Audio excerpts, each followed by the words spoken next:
I would pick team as long as we win. 2 6 yeah. Probably sacks. 12 to 6.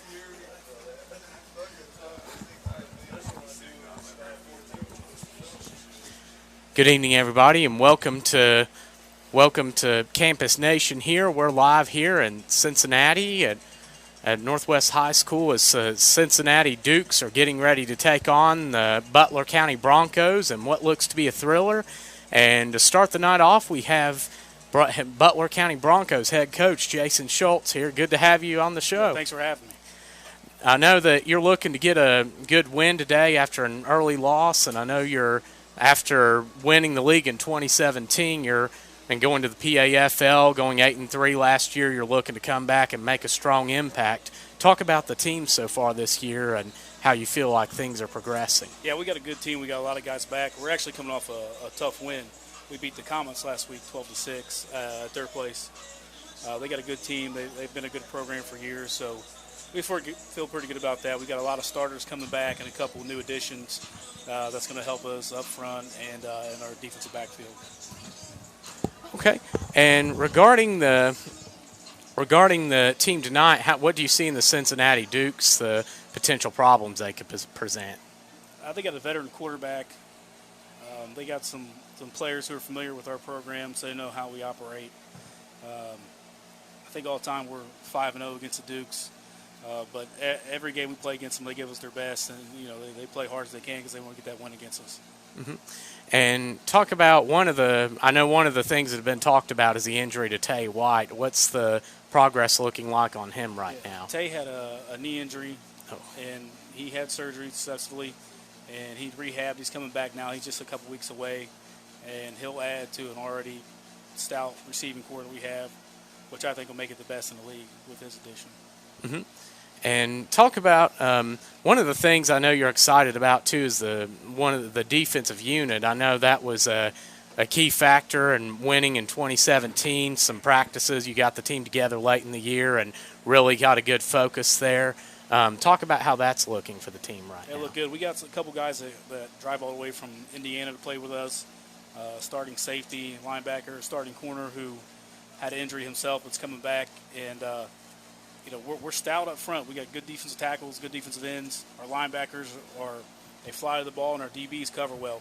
We gave up 6 points last week to what I consider a good Comets team, and that was a mistake in coverage. So, that defense, and most of those people are back, led us to the BCFL championship 2 years ago, and I picture us being back there this year.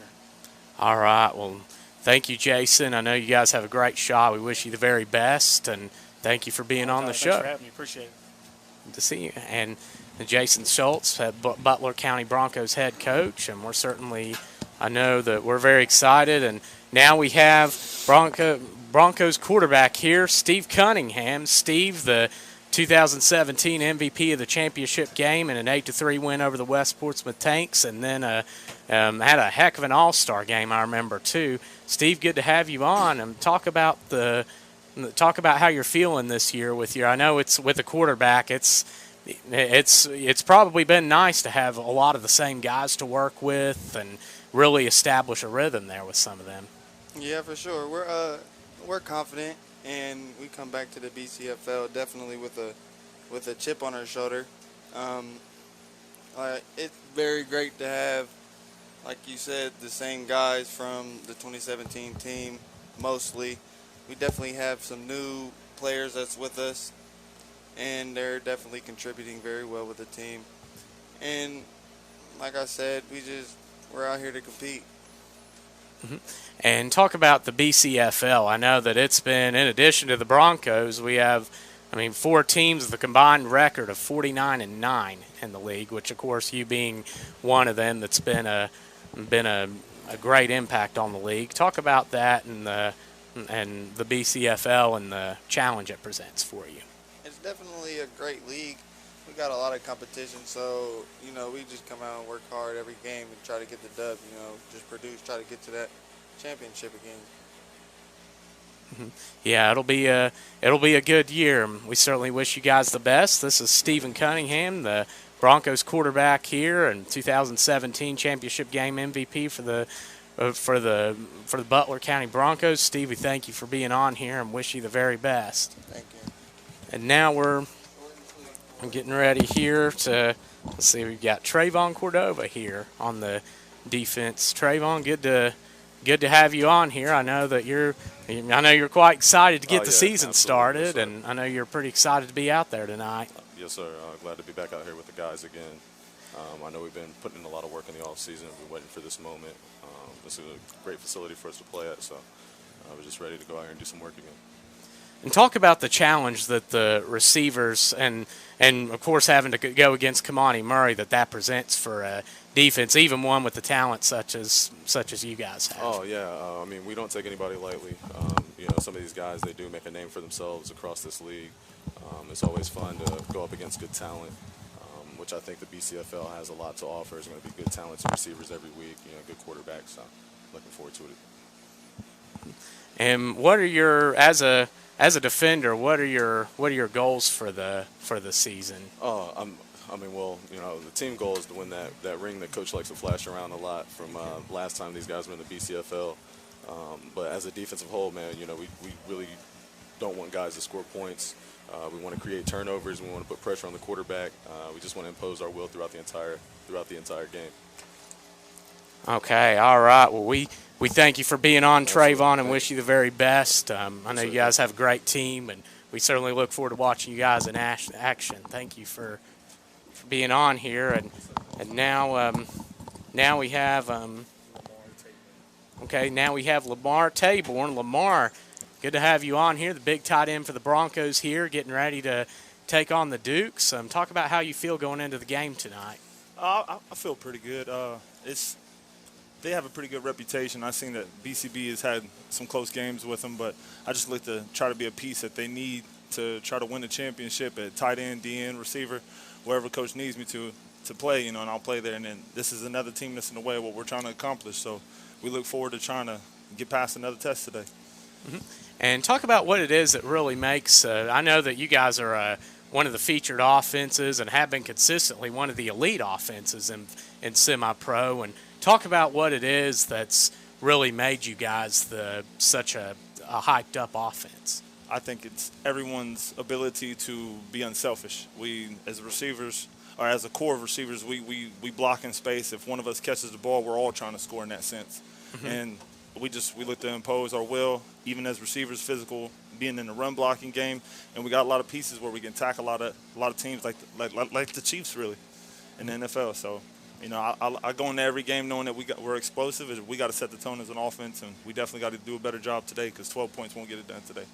Mm-hmm. And talk about the importance of one of the underrated areas with the tight end. You often see the ones that can catch, get the notice in the press, but talk about the importance of run blocking.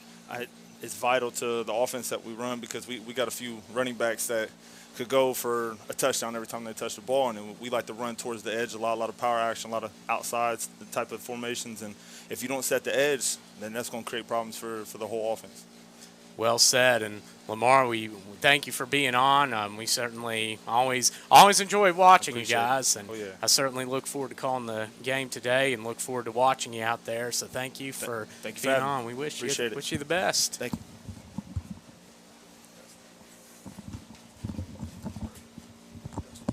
All right. Now we're with defensive end Dustin Miller here for the Broncos. Dustin, good to have you on here. I know that it's been I know you guys are excited to be back in. I mean, 2 years ago, of course, winning the league, and last year having a very good run in the PAFL Tier 2. And talk about what it's like to be back in the BCFL, and much more challenging BCFL than last time. The first time I was in the BCFL, we came in, we won the league, and that was a lot of fun. We have a lot of the same core group of guys like you mentioned before. So we're just, coming back to try to make the same ride. Mm-hmm. And being a defensive end, talk about what it is that really makes in semi-pro a good defensive end, because I know you've been a quality player in this league, and especially for the Broncos. And talk about what a good defensive end in semi-pro, the qualities they have. I would say being patient, with the game because, you might not always get the sack in the first half. You might not always get the pressure that you want in the first half, but, you got to wear down the tackles and using your hands. And I think one thing that's helped me a lot in the BCFL is my speed. A lot of tackles seem to have a lot of trouble with that, so I think that's, one of the biggest factors. Okay. And what would it mean to win the league this year for you? To our team, it means everything. That's what we prepare for. Ever since November, we've been practicing since November. We get together individually and as a team, ever since then. So, we're not trying to put that time to waste. You know what I'm saying? And I know everybody that puts on this jersey, that's all we want this year is to win that championship. We're not trying to go home with anything else. Well said. All right. Well, Dustin, thank you for being on. Thank you. Look forward to watching you out there as sir. always. And that's Dustin Miller, defensive end for the Butler County Broncos, and expect to see him. And, of course, he's quite known for quite a balanced defensive end, and certainly look forward to watching on both against the run and the pass. And thank you. And now the next up we have, let's see. Yeah, we'll put you on here. Oh, okay. All right. Well, the teams are down there getting ready, and we look forward to getting the action going today here as the Broncos and the Dukes are about to play here at Northwest High School here in Cincinnati. And, of course, both these teams, this is one I've been excited to see. Both these teams present a strong challenge, and we certainly welcome you and look forward to calling the action here tonight. Both these teams have a lot of impact players that'll certainly make an impact on the league. And with me here, I have Rick Phillips. Rick, good to have you. Good to have you on. Yeah, we're good to be back here. And of course, we're in a different stadium this week, Northwest High School, home of the Knights. We're going to go to a commercial break here real quick. Then we're going to come back and we're going to sort of wrap up last week as well as the players of the week.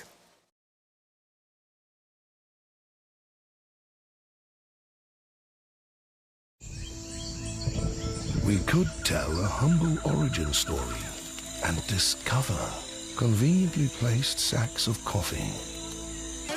We could show a selection of models holding cups up to their faces. We could use slower shots of Arabica beans. We could see a trendy artisan taking coffee way too seriously. We could use an abstract dance routine to romance our milk. Abstract.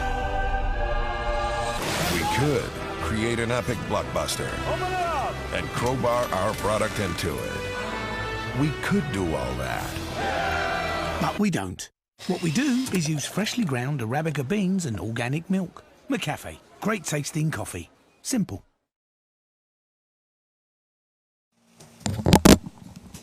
All right, we're back, and here's a recap of last week's games.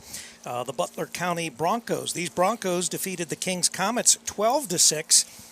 Both teams scored an early touchdown, but then the game turned into a defensive struggle, with the Broncos defense recording 6 sacks and a fumble recovery, and the Comets defense getting 2 sacks and forcing 3 turnovers. A touchdown pass early in the third quarter proved to be the difference for the Broncos in picking up a road win. And also the Columbus Gladiators 30, the Tri-State Saints 6.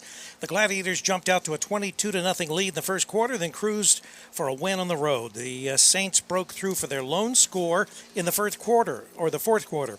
And the Southern Ohio Blaze beat the Dayton Hornets 16-9. The Blaze built a 13-3 lead by halftime on their way to a road win.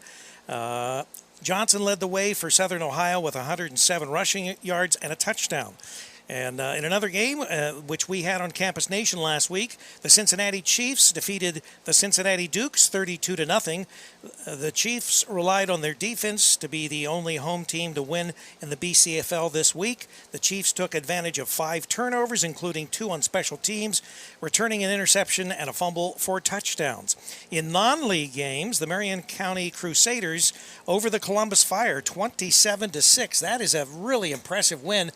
We've watched the Columbus Fire last year in the PAFL, and they looked unbeatable.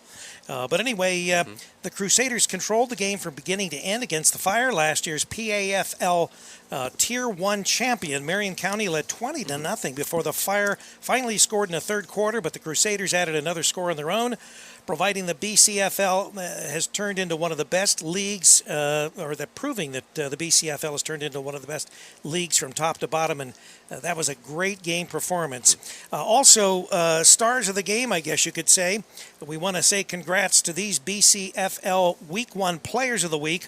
Offensive Player of the Week, Southern Ohio Blaze, RB Devontae Johnson, 12 carries, 107 yards with 1 TD. Defensive Player of the Week, Butler County Broncos, Dustin Miller, defensive end, 4 tackles, 2 TFLs, 16 yards, 2 sacks, and 15 yards. Special Team Player of the Week, the Cincinnati Chiefs, Pierre Hunter, tackle. He had a return for 45 yards for a TD. And just something that we've got going on here next week. We will not be doing a broadcast. We'll be off next week, but we will return the following week. So keep an eye on the Campus Nation website for games in the future here. All right, Tyler, I guess the next thing that we need to do, because we've sort of had a script here that we're going to try to follow, but I know that we have other commercials that we're going to have to set in here. So what I'm going to do is I'm going to go ahead and pull up another commercial that we're going to do here. And we'll play that, and then we will come back after that commercial. So let me go ahead and do that, and we'll be back in just a moment.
We are back here at Northwest High School in Cincinnati, Ohio, as the Butler County Broncos and the Cincinnati Dukes are getting ready to face off here in this BCFL matchup. And it's going to be quite a matchup today. I mean, we've got 2 very good teams here playing each other. Rick, I think this is going to be a good one. And we've got perfect weather. I thought there might be some rain in the area when we were coming in, but there were a few through drops on the windshield, but it is a beautiful evening for football. It's a little hot. I think we were in the 90s earlier, and I know you're all dressed up with a suit jacket on and everything, so I think that we may be all peeling some things off here in our layers here so that we're getting a little cooler. But we do have a little bit of air in the press box, and so hopefully that will help us as far as the keeping things cool as far as our broadcast here. We do certainly appreciate all the Broncos, the people coming up here for our pregame interview, and we will.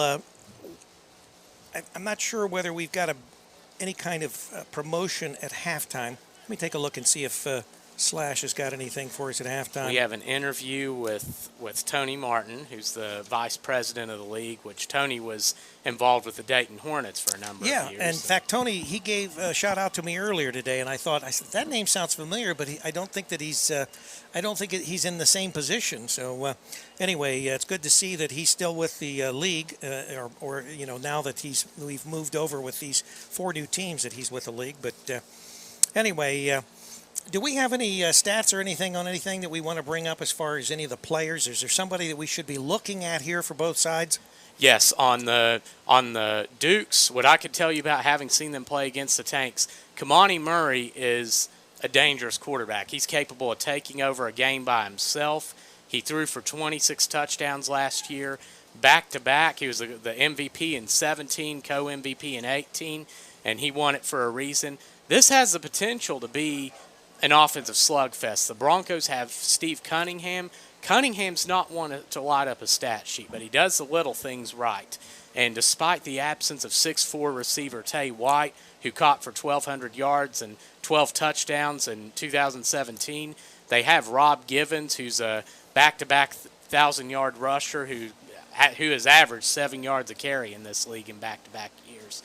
So Givens is one of the best running backs and well worth the price of admission to see. So it's going to be an exciting matchup between two great offenses. So what about defensively? Do we see defense on either side, or is this going to be one of these shootouts that you think we're going to have?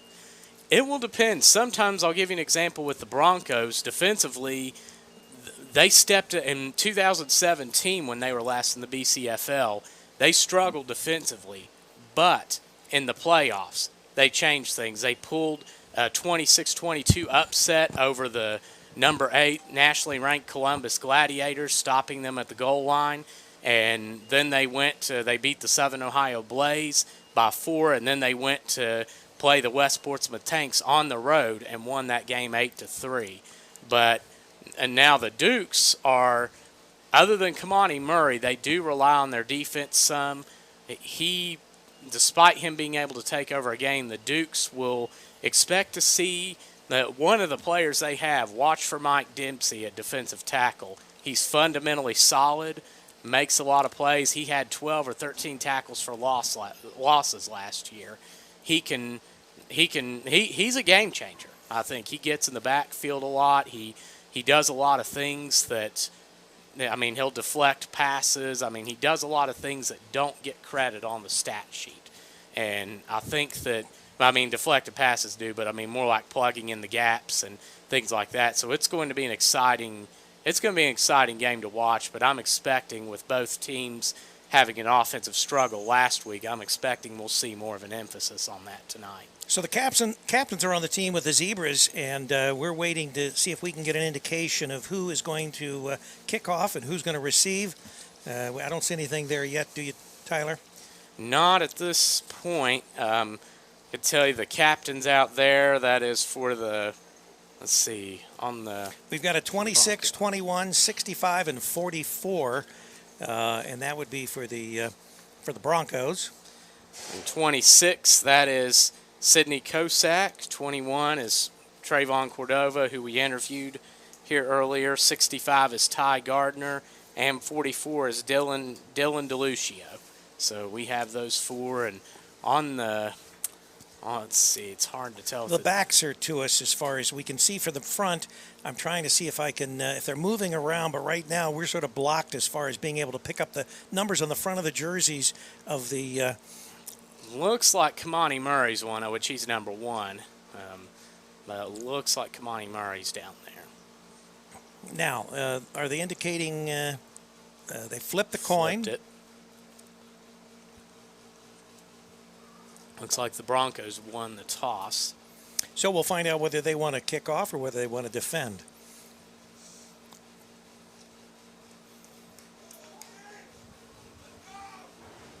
And the Broncos will receive. All right. We're getting ready to get the game started here in Cincinnati, Ohio. And it's, like you said, Rick, a good night for football weather-wise.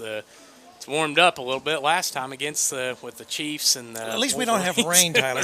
And the other thing is we've got sunshine right now. We've got geese up on the grass there.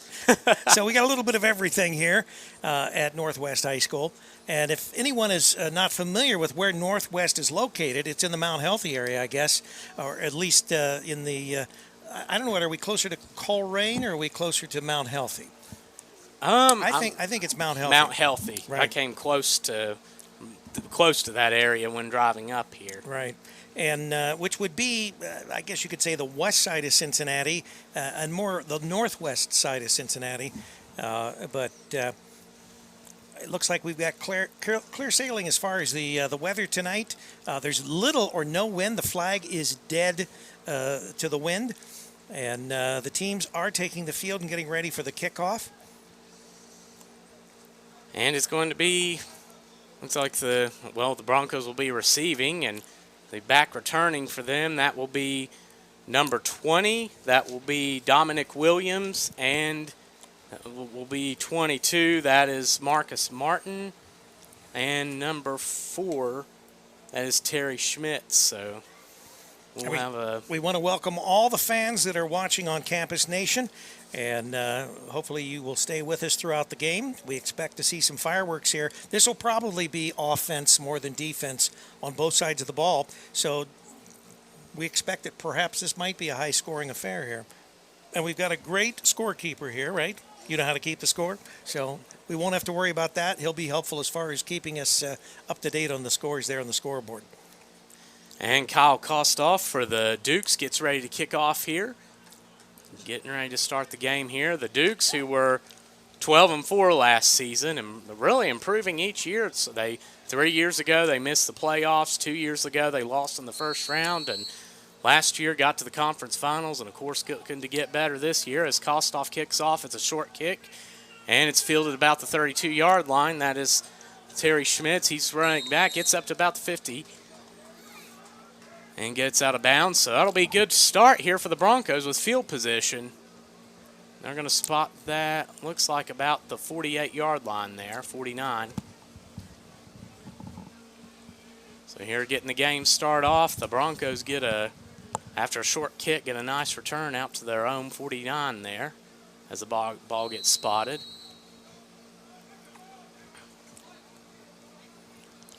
And as the two teams come out and huddle, Cunningham getting the troops rallied up. And the key player to watch, I think, on the offense tonight, with the absence of Tay White, will be number 2, Rob Givens. I wouldn't be surprised to see him get at least 20 carries tonight. As the Broncos line up, Cunningham at quarterback, Givens and Dylan DeLucio in the backfield. And they're coming out in I formation, a little bit of a offset eye, a little bit of a different look from what we used. Oh, fumbled snap. Caused a fumble. And that's going to be a loss of a couple yards there.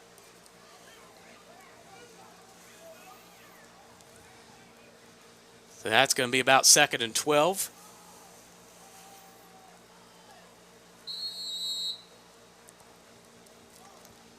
As the Broncos get ready to come back out here. So for first play of the game, after a nice return, not a good start offensively for the Broncos here. No, and the Dukes looked like at one point they were going to blitz. And I think that it was maybe the one player that was blitzing that actually got through there and maybe caused that sort of mishandle. And now the Broncos going back to shotgun. Two backs in the backfield there, and it's handed off. Sure enough, Rob Givens goes around the right side. He's got some room, spins. He's breaking, gets to about the 40-yard line there.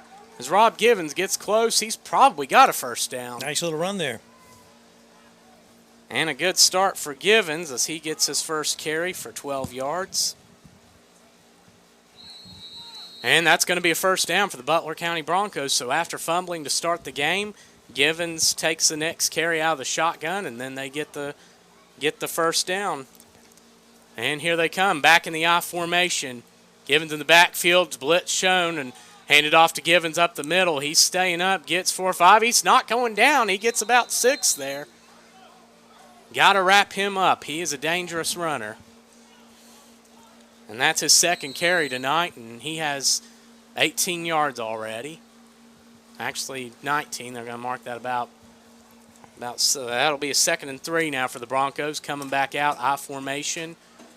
And that's again, same backfield, DeLucio at fullback. It's handed off to the big guy, and he's going to get a couple yards, but we got a flag down. So a different look early on for the Broncos. They typically like to run a lot of shotgun formations and spread it out. And so far they're coming out and trying the power run game early on.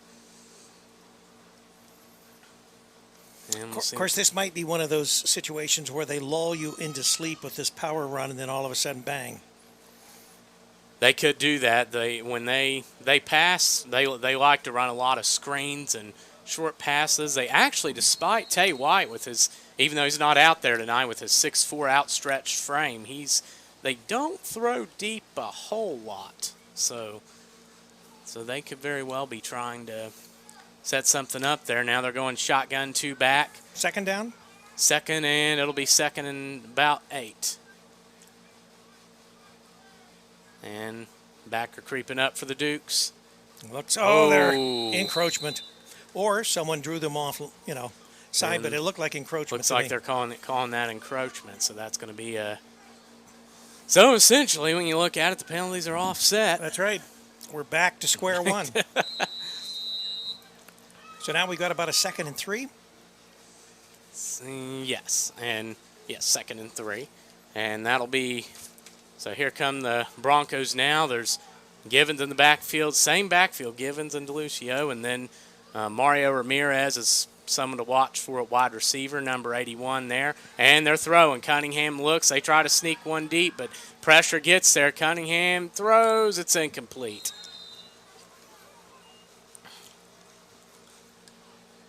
The Broncos try to sneak one after the penalties there. Might have had him, but the Dukes did a good job getting in the backfield and creating some pressure. A little bit of havoc back there. Quarterback had to scramble a little and probably didn't have the best footing when he was making that throw. Yes, and that can certainly cause problems, and that's the first pass of the night for Cunningham. And handed off to Givens. He runs, and he's brought down. Didn't fool much. So Givens gets a couple there, but they're probably going to go for that. Fourth, where they're located, and let's face it, we don't see many punts in this league. Right. There's a lot of aggressive teams. Sometimes, I remember with the Tanks, there were times I cringed. So we would go for it in our own territory. Well, one of the things that I've noticed from this league, also the PAFL, that they don't do a lot of extra point kicks. They're going to be running for 2 points a lot, and they don't do a lot of punting per se. They'll go for it. We got movement. And looks like that's going to be encroachment. It is. They're pointing at the Dukes, so that's going to that'll give the Broncos a first down. So that'll be. So that's an easy way to get your first down. Mm-hmm. The Dukes, they obviously are trying to apply as much pressure as they can on the Broncos, and that sort of backfired on them that time. Yes, and that's the Dukes like to. Typically, they haven't sent a lot of pressure, but in most games I've seen them, but they're really trying to they like to cause a lot of confusion, which they're certainly probably doing as they come back out in the I formation. Givens and Lucio in the backfield. It's handed off to Givens. His 4th carry goes around the side and gets nowhere as the Dukes do a good job in pursuit. Gets, maybe a couple there. So he gets to about the 27, 26-yard line. So that'll be 2nd and 8 now for the Broncos. And 10:18 remaining in this first quarter of play.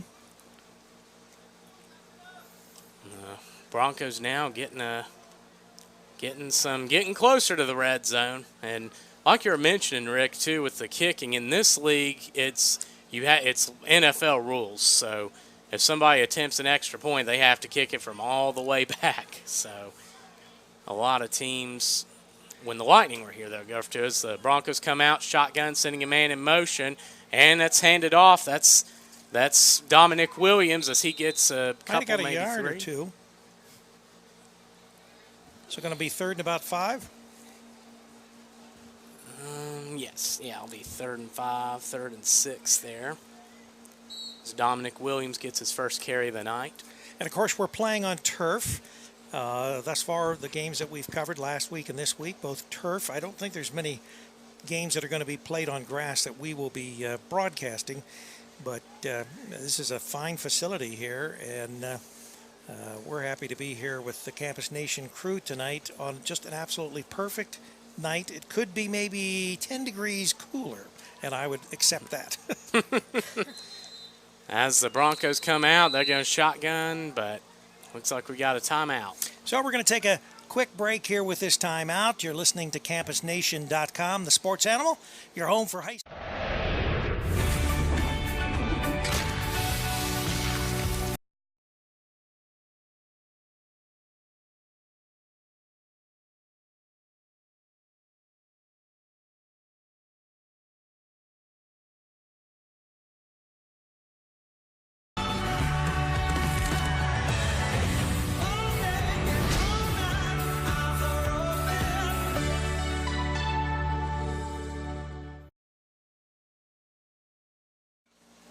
And we're back to live action here from Northwest High School. The Knights, the home of the Knights. But tonight we've got two other teams playing, the Cincinnati Dukes and the Butler County Broncos. This would be considered tonight, I guess, the Broncos' home field. They are the host team. And both teams in blue. The Broncos are in dark blue uniforms with white trim. And the Dukes, they're in white uniforms with blue trim and blue numerals on them. So sort of a mirror image of each other as far as their colors. Yes, and they both are, as we're getting ready for a big third down here, they are a mirror image of each other in a lot of ways there. So they're going to go shotgun trips left. Cunningham and Givens in the backfield at wideout. That's Williams, Schmitz, and looks like Ramirez as the ball snapped, fake to Givens, and under some pressure there, Cunningham looking for some room. He's running and gets out of bounds. I don't think he got it. So that's going to be another fourth down now, fourth and about 1.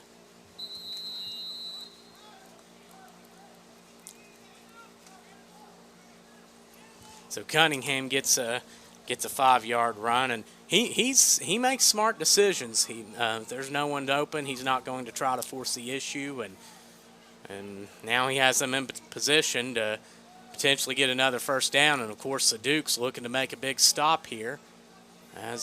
We'll see what they're going to do. They're going to stick with they're going I formation, 2 tight ends this time, Givens, and that is DeLucio in the backfield.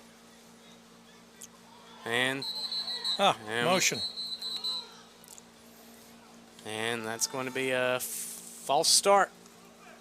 So that'll be the second penalty for the Broncos tonight. So so if they kick it, that'd be about a 45-yard field goal. But we'll see if they're definitely going to go for this here.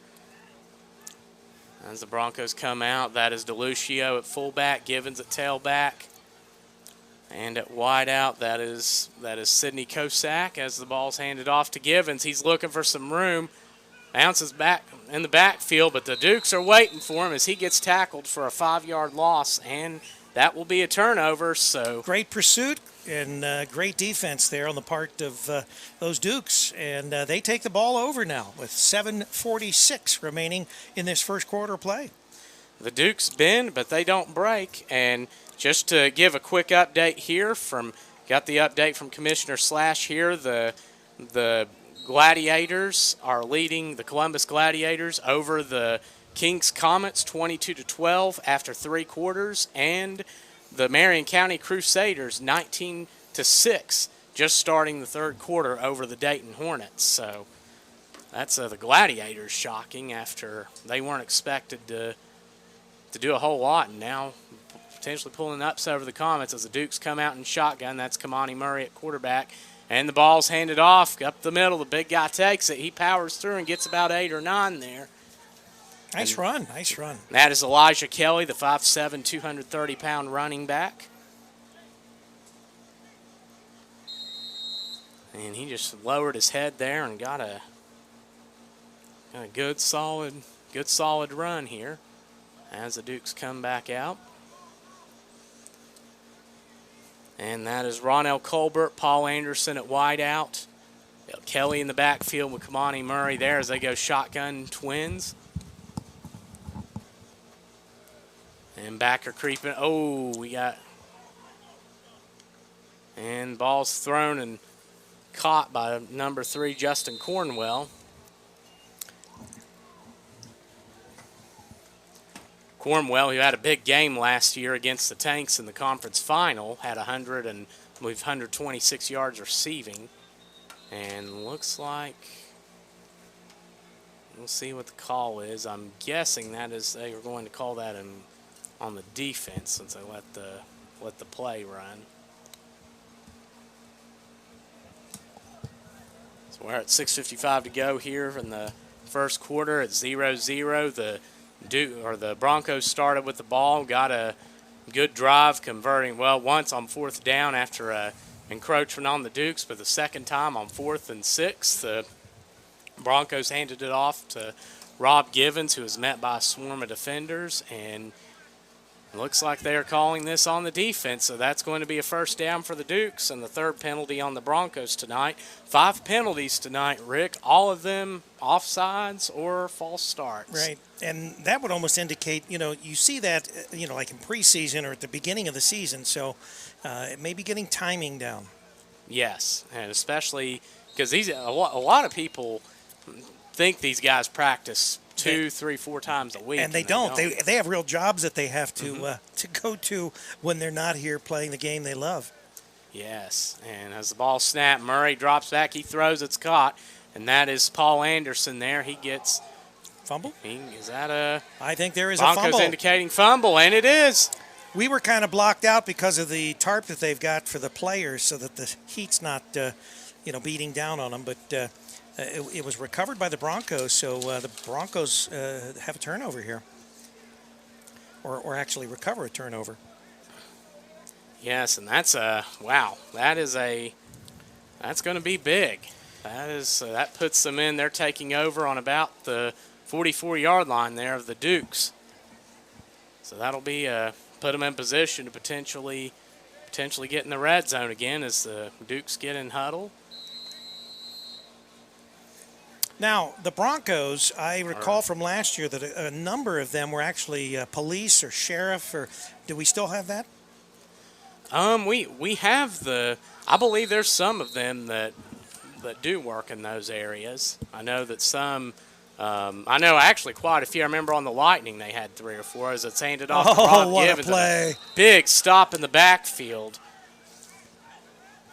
And that is number 50, and I apologize, we do not have him listed on the roster for the Broncos, but that was definitely a big stop there, as that's going to be so back-to-back losses on runs for Rob Givens, which that's nothing unusual. He'll go for 1 yard, 2 yards, 2 yards, and then 50 yards. So, he is definitely being keyed on tonight as they're coming back out, and that is Cunningham and Givens in the backfield. Ramirez. That's Ramirez and Schmitz, a wide receiver, going shotgun. Got to be a pass here. And under some pressure. Thrown, and it's caught. And he's going. Got the first down, trying to get some room. He's going. Oh, good hit there. And he gets down to about the 20. And that is Dominic Williams. So Dominic Williams gets about 25 yards on the reception, and that is Cunningham's first completion of the night.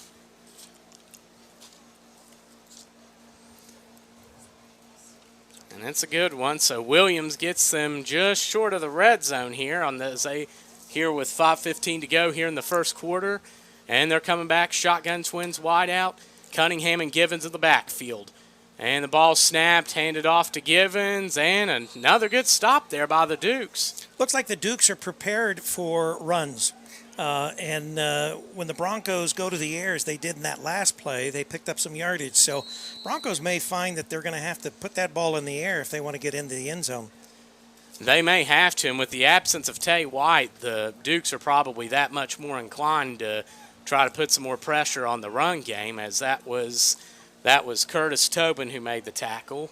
and the fifth-year linebacker, which he's always been a big playmaker. Get fumbled, and it's recovered by the Dukes. Wow, just fumbled the handoff there. So some sloppy early season play. We're seeing that on both sides of the ball. Wow. So both teams exchange a fumble, and now the Dukes will take back over on offense here. So they will get the ball about their own 25-yard line. So Rick, looks like the Dukes dodge another bullet there.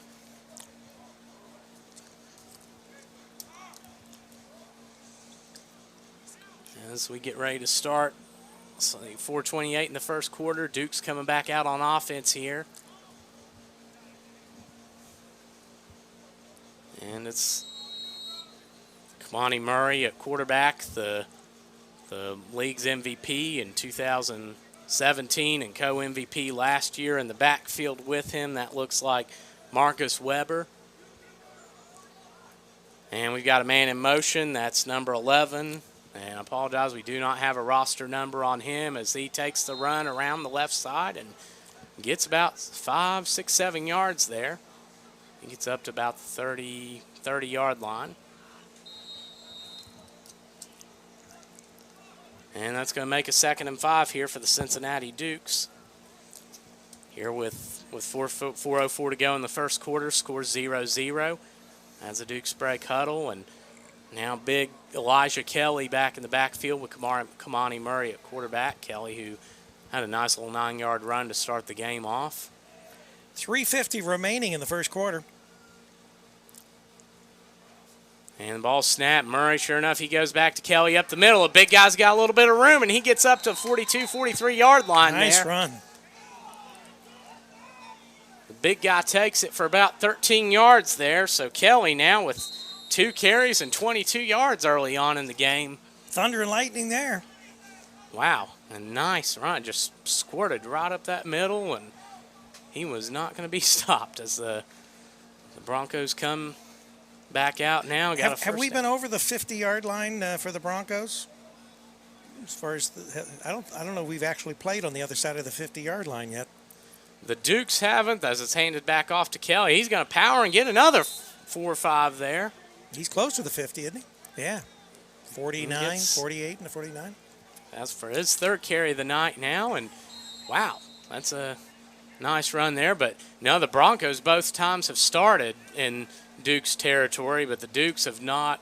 They had that short drive that got stopped on a fumble, and now are just creeping up to the 50.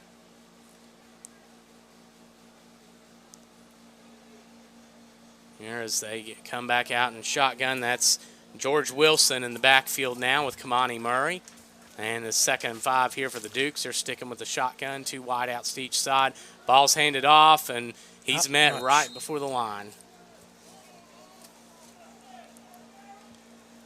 Good job by the Broncos line there to read that, and they certainly adjusted there to the run, which I'm waiting now, because what they like to do sometimes is they'll start with those little runs, and then they'll try to send Murray to the outside on a play and get him either to try to get it downfield or get it to where he can run it to the outside and gain some yards. So it's a big 3rd and 5 here for the Dukes here with 1:47 to go in the first quarter. Ball snapped. Kamani Murray, it's a pass across the middle, and it's picked off.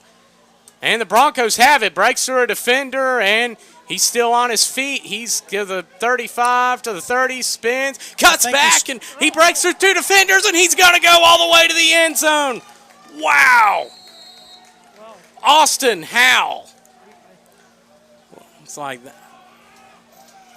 Wow, what a return. Austin Howell, the corner for the Butler County Broncos. He gets it, and what a start to the game now as Kamani Murray's pass gets picked off and returned for a touchdown. So the first score, a defensive effort. And so the Broncos now have 6, and they're going to go for, I assume, 2. We'll find out. Let's see. Looks, well. Nope, they've got their field goal, or their extra point kicker out Okay, there. so they must have Number changed 8. the. Number 8.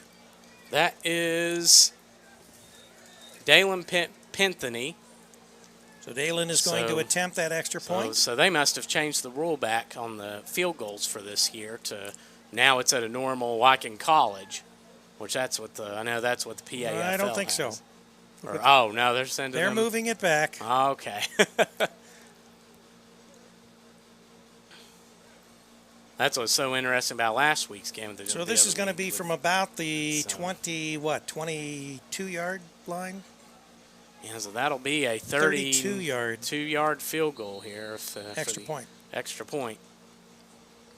And ball snapped. A little bit rough of a hold there. It's blocked. So here with 1:22 to go in the first quarter, it's a 6-0 ball game here as Austin Howe gets the interception and returns it back for the Broncos to give them the lead.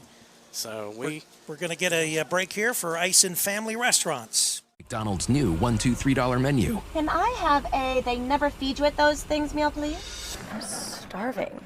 Please be candy. Please be candy. Earrings. Darn it. So you said 5 cheeseburgers and 5 McChicken for $1 each? Yes, exactly. Thanks. I'm back. Okay, what did I miss? Absolutely nothing. Oh, figures. Thanks. Build whatever meal you want with favorites on McDonald's new $1, $2, $3 menu.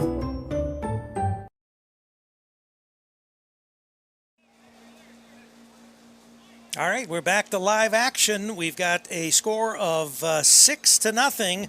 The Cincinnati or the Butler County Broncos lead the Cincinnati Dukes 6-0. So far, it's been a defensive struggle. All defense. Yeah. And defense is what scored the touchdown. So this has been strictly defense, at least to this point. Yes, it's going to be exciting here as the Broncos kick it off. It's a decent kick there, and returned by that is number 21, Greg Johnson there. He gets to the 30, up to the 32, 33-yard line there. And did the Broncos get that? Looked like there might have been a fumble, but I don't know. Looks like he just took that out. Well, they're indicating that. Wow. So we'll see. I don't see anything from the Zebras. Okay. So it's probably going to be they're indicating it'll be the Dukes. So it looked for a second like they're sending it the other way. All right. So Broncos with the ball again. That was impressive. That was number 16, B.J. Andrews, that got in there on that play, and it looked like he just ripped the ball right out of his hands. A smart heads-up play there. Now the Broncos, again, are going to be starting in Duke's territory here as they come out in shotgun. That's Steve Cunningham and Rob Givens at quarterback, Rob Givens at running back here. And now they're sending Givens to wide out. Empty backfield now. And pass. Cunningham drops. He looks. He throws it. Incomplete. Just a little short. Cunningham now 1 for 3 on the night. That pass was intended for Terry Schmitz. You're listening to CampusNation.com, the sports animal, your home for high school, college, and semi-pro sports. Tonight, Sydney and I, you're, of course, welcome to go too, Tyler, but I know last time you made a night of it and was there till 5 o'clock in the morning. We're heading to WLW. We're going to ride the wave with Dave. Once again tonight, tune in, 700, the big one, and it should be starting right at midnight because the Reds are not on the West Coast tonight.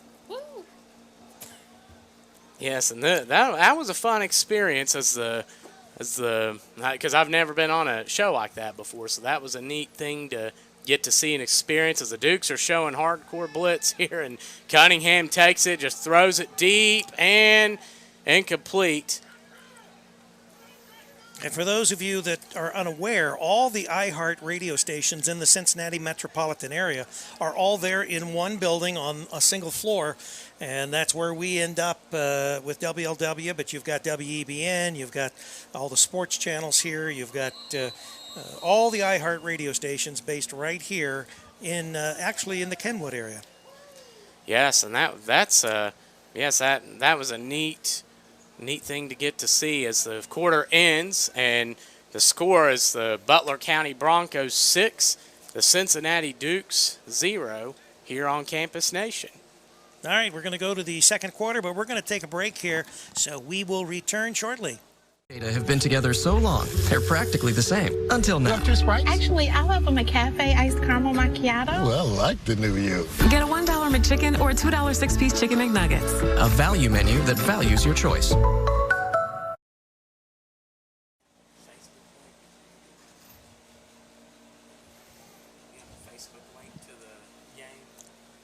Campus Nation. All right, we're back to live action here on Campus Nation.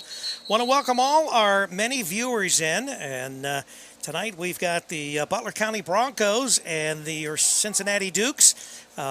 Tonight's game on Campus Nation, and heard all around the world on the Campus Nation website. That's campusnation.com. And of course, if you're picking up this broadcast right now, more than likely you've been to the website. Yes, and it's certainly been a joy to be a part of Campus Nation. A lot of great coverage provided by this organization at various levels of football as the Broncos come out here. Big third down, 3rd and 10. And that is Cunningham at quarterback, and looks like that's Givens out there playing the running back position as they go shotgun, 2 wideouts to each side. And the Broncos looking to build on this lead, and Cunningham drops back. He's got time, thrown over the middle and deflected. Just off his fingertips. And that is number 9, Alonzo Brown, on the pass break up there. So that's going to be 4th and 10 now for the Broncos. Well, I'm quite certain that they're going to go for it. We're not seeing anyone go out to kick a field goal. Yeah, especially after that last one. Once again, for those of you who didn't catch it, Butler County Broncos 12, Kings Comets 6, Columbus Gladiators 30, Tri-State Saints 6, Southern Ohio Blaze 16, Dayton Hornets 9, Cincinnati Chiefs 32, Cincinnati Dukes nothing, and the Marion County Crusaders crush the Columbus Fire 27-6 in first week action last week. Yes, and the Fire, the number 1 ranked team in the country with a 23-game winning streak, as it's faked to Givens, and it's caught. Williams over the middle. He's got some room. He's going. He's close, and he's in. He's in. Dominic Williams, what a catch. Wow, great catch over the middle there. He just caught it and had a head of steam and was not going to be stopped, and that is his second catch on the night, Rick, 45 yards. And a touchdown. So the Broncos take a 12-0 lead here in the second quarter, and we'll see if they try the extra point again or if they just try to go for 2. So they're looking to, well, it looks like they're looking to take care of business here early. As they're making a change, so it looks like they're going to. And they're headed into the sun, and they managed to complete that and to get it into the end zone. It looks like there's a penalty being walked off against the Dukes. The ball is going to be placed at virtually the 1-yard line. So I'm expecting they'll try to maybe they'll go for 2, no question about that. They'll probably try to go back to that power formation and punch it to Givens in there to run it in. No, that looks like they're. Yep, here comes the big guy, fullback. That is Dylan DeLucio. Has 1 carry on the night. Wouldn't be surprised to see him get a second one here. Well, no, they've got him spread out. And Cunningham looking for an open guy. Williams incomplete. So, just off the hands of the receiver. So here with 13:54 here in the second quarter, it's the Butler County Broncos leading the Cincinnati Dukes 12-0 here on Campus Nation. We'll be back after a break. Grill to introduce McDonald's new fresh beef quarter pounder, because you haven't ordered one until now. The new hotter, juicier quarter pounder burgers from McDonald's. We cook it right when you order. So good, they'll leave you speechless.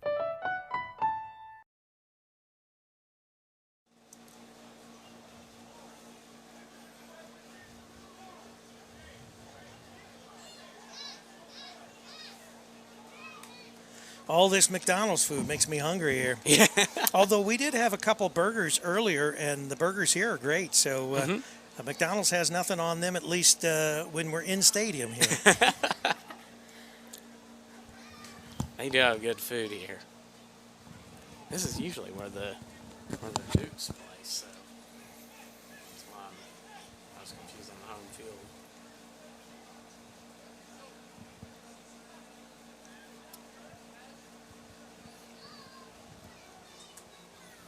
All right, getting ready for the kickoff.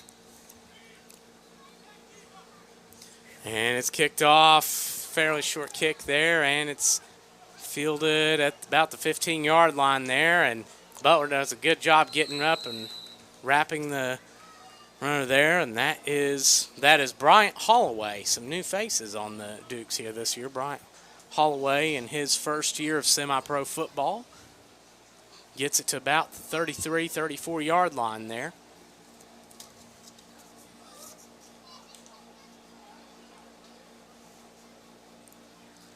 And, of course, tonight doing our game, our broadcast, the play-by-play, Tyler Rowland, and yours truly, Rick Phillips. Sydney Alexis is doing the switching and the instant replay and all the other stuff as far as queuing up the great commercials that we've got here from our sponsors here on the BCFL.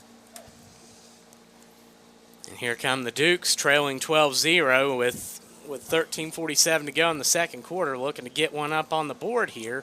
Kamani Murray leading the charge at quarterback and that is Elijah Kelly back at running back now. Murray, who is trying to shake off that last throw he had for which was an interception return for a touchdown. Faked, thrown, incomplete. Just a little too long.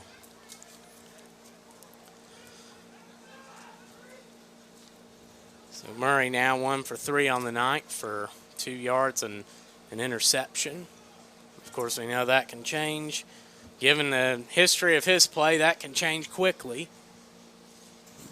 It's 2nd and 10 now for the Cincinnati Dukes. And so far, it's been more of a defensive battle, but Butler County has certainly been prevailing early on as Cincinnati Dukes come back out. They're going shotgun trips right. Kamani Murray and Elijah Kelly in the backfield. And the ball snapped. Murray throws it across the middle. It's caught, and that's going to be a completion for about 5 yards there, and that's Justin Cornwell, actually. That's playing. So it looks like they use. So that's Cornwell on the catch.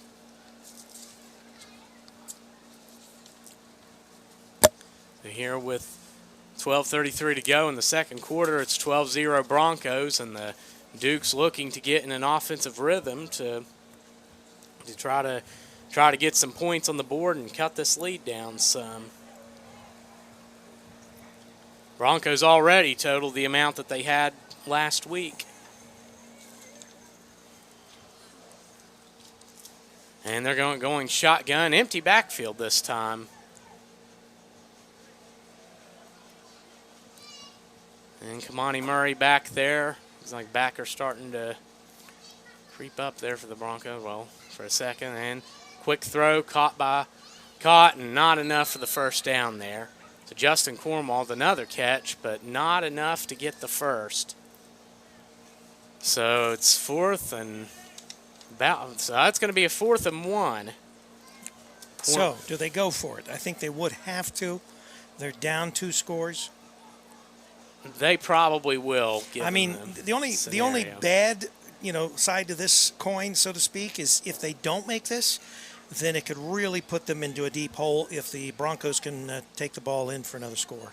It would be hard. Their defense is capable of holding up, but it's still and the Broncos show blitz. It's handed off there. Kelly gets sniffed out. And just as we said, the defense of the Broncos stuff the Dukes. And so the Broncos are going to take over on downs. That is big Jonathan Clark there, number 59. And that's at the Dukes' 40-yard line. So great field position for the Broncos. So Kelly on his 4th carry of the night gets met in the backfield. We've seen a lot of guys getting in the backfield on the defensive line tonight. And that's going to give the Broncos Have the Broncos had a possession yet where they haven't turned it had over? the ball in the, or they haven't had it inside the starting in Duke's territory? I don't think so. I think we've been playing basically on the Duke's side of the field in both sides of the field. Wow. 11:09 remaining in the second quarter. And that's... See what happens here. Broncos may want to strike quickly. Maybe a pass. Go for the end zone. Cunningham, and looks like... Let's see who that is with him. Cunningham's got a little bit of time. He rolls out. Breaks free of a tackler. Oh, great defense. Drugged down, but we've got a flag. Horse Looks collar? like a horse collar or a face mask. Yeah, one of the two. That is Dominic Raven. Probably a face mask because his helmet came off. So that'll be a 15-yard penalty any way you look at it from the point of the infraction. Which, given how far back he was, that'll pretty much offset. That's right. They'll be back almost up to first down territory. So potential huge loss for the Broncos is avoided thanks to the face mask there as they're getting ready now to. So once again, they're starting there at the original line of scrimmage. Imagine that. Right there on the 40-yard line. And that's Cunningham in the back. Cunningham in the backfield. That's David Cunningham. Sounds like a law firm. The big. And the ball's caught. Williams again over the middle. Oh my goodness. Wow. Dominic Williams. 3 receptions. Great play. What a play. 85 yards and a touchdown receiving. That is, wow. So almost what we were afraid of for the Dukes was what might happen has absolutely happened. They turned the ball over there on downs when they were stuffed by the Broncos. The Broncos come out quickly. They actually were in trouble there for a while, but it was erased by a penalty by the Dukes of 15 yards. And then they put it in the end zone again for their third score. And it looks like they will probably go for, I would imagine, 2.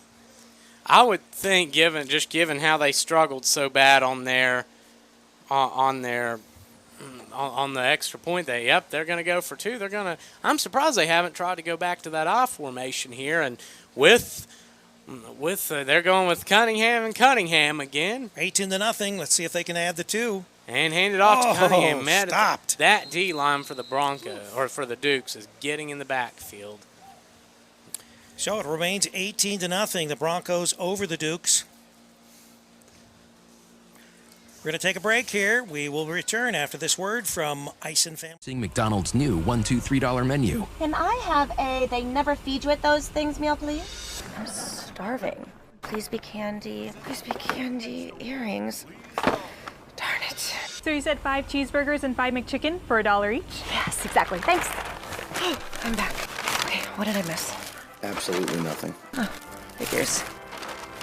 Thanks. Build whatever meal you want with favorites on McDonald's new $1, $2, $3 menu.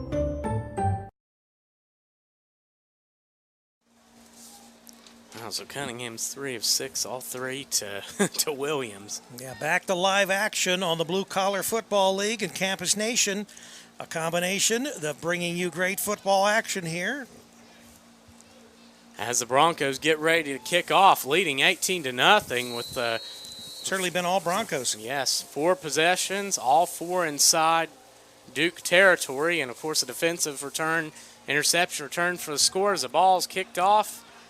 And it's returned. It's a 30, 35. A little bit of breathing room there. He gets the 40, 45, 50. 45 cuts back, trying to make it across the field. Cut. He's got some room. 40. Whoa. And, brought down right at about the 36, 35-yard line there. So that'll give the Dukes a little bit of breathing room. And that is either Justin Cornwell or Bryant Holloway. They're similar and looks like Bryant Holloway because Holloway's a little bit taller than Cornwell. But a good return there. Maybe he'll put a little bit of life into this Dukes team.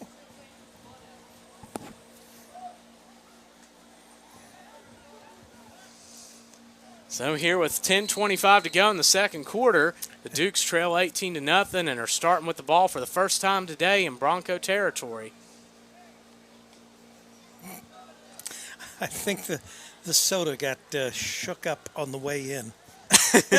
It's actually water, so it's just water. Sparkling water. Sparkling water, okay. It got sprayed all over me. Well, that's all right. You look good in sparkling water. And that's Metcalf coming into the game, checking in at running back for the first time tonight. As the Dukes go shotgun, trips right. And the Broncos. And that's a false start. So that'll back them up 5 yards.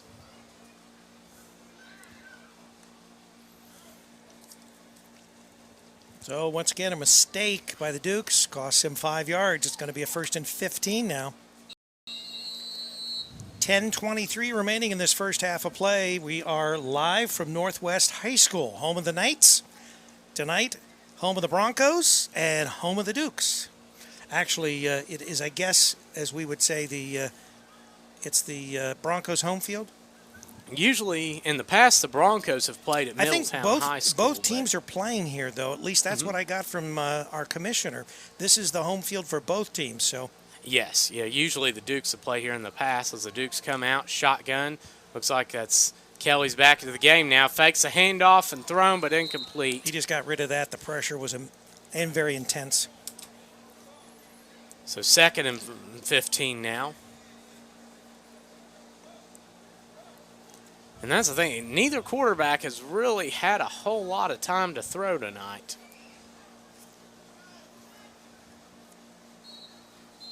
As the Dukes come back out, looks like we got a timeout.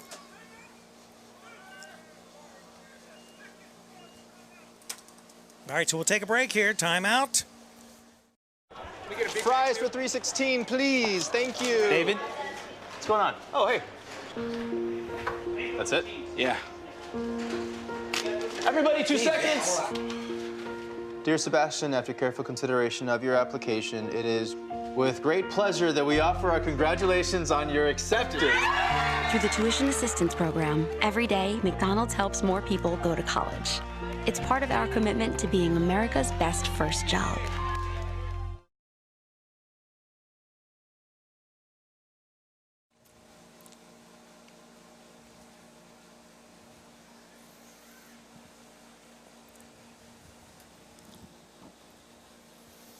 And we want to also let you know, No Fly Zone Sportswear, one of our sponsors here on the BCFL. They help us with uniform costs and that, and so we certainly appreciate their sponsorship, their support of the BCFL.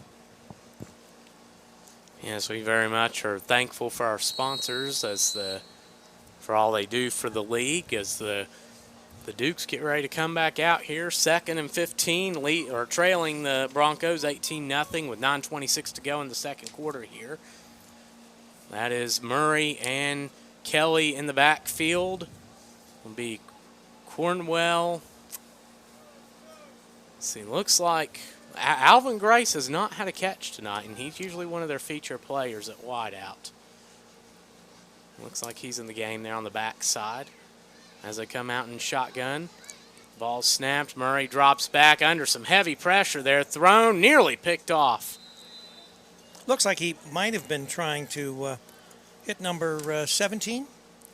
That's Paul Anderson who ran the out route there. Both defensive ends for the Broncos there got in the backfield and caused some problems. And that is Greg Presley, and looks like Lamar Tayborn's playing a little bit defensive end tonight. He usually plays from the tight. That is him. That is Lamar. He usually plays tight end, and certainly a threat from that position. And we got timeout. Looks like a timeout. All right, we've got a timeout. We're going to take a timeout here, but we're going to bring in a different sponsor than what we have. I think we've got them lined up here.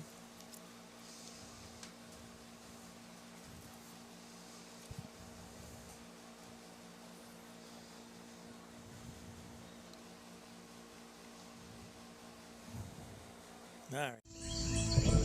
We could tell a humble origin story and discover conveniently placed sacks of coffee. We could show a selection of models holding cups up to their faces. We could use slower shots of Arabica beans. We could see a trendy artisan taking coffee way too seriously. We could use an abstract dance routine to romance our milk. Looks like that's going to be an empty backfield. That's Alvin Grace, Cornwell, Anderson at wideout, and the ball snapped.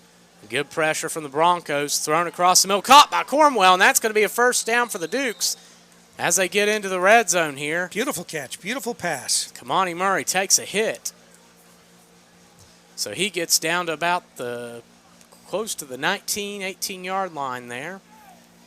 As Kamani Murray completes his 4th pass of the night. And who else? Justin Cornwell getting his 3rd catch. They're going to spot that about the 15-yard line, so that'll be a gain of about 25 there on the play. It's the Dukes come back in the red zone for the first time tonight. See if they can push it over the into the end zone here. And that's Kelly in the backfield, Grace, Cornwell, and hand it off to Kelly, and he's going to get 2, 3 before the pile brings him down. Not much on the ground. Actually not much there. That's his 5th carry on the night. He has 24 yards. It's almost a 5-yard average there as it's 2nd and 10 here with 7:36 to go in the second quarter.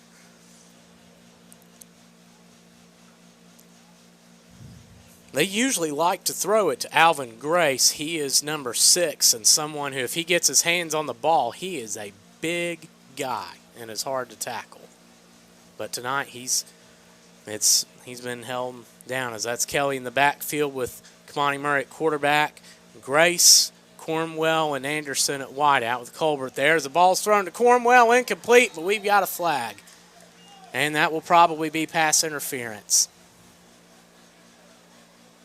That'll be pass interference on the defense. So, Rick, this is going to be big for the Dukes.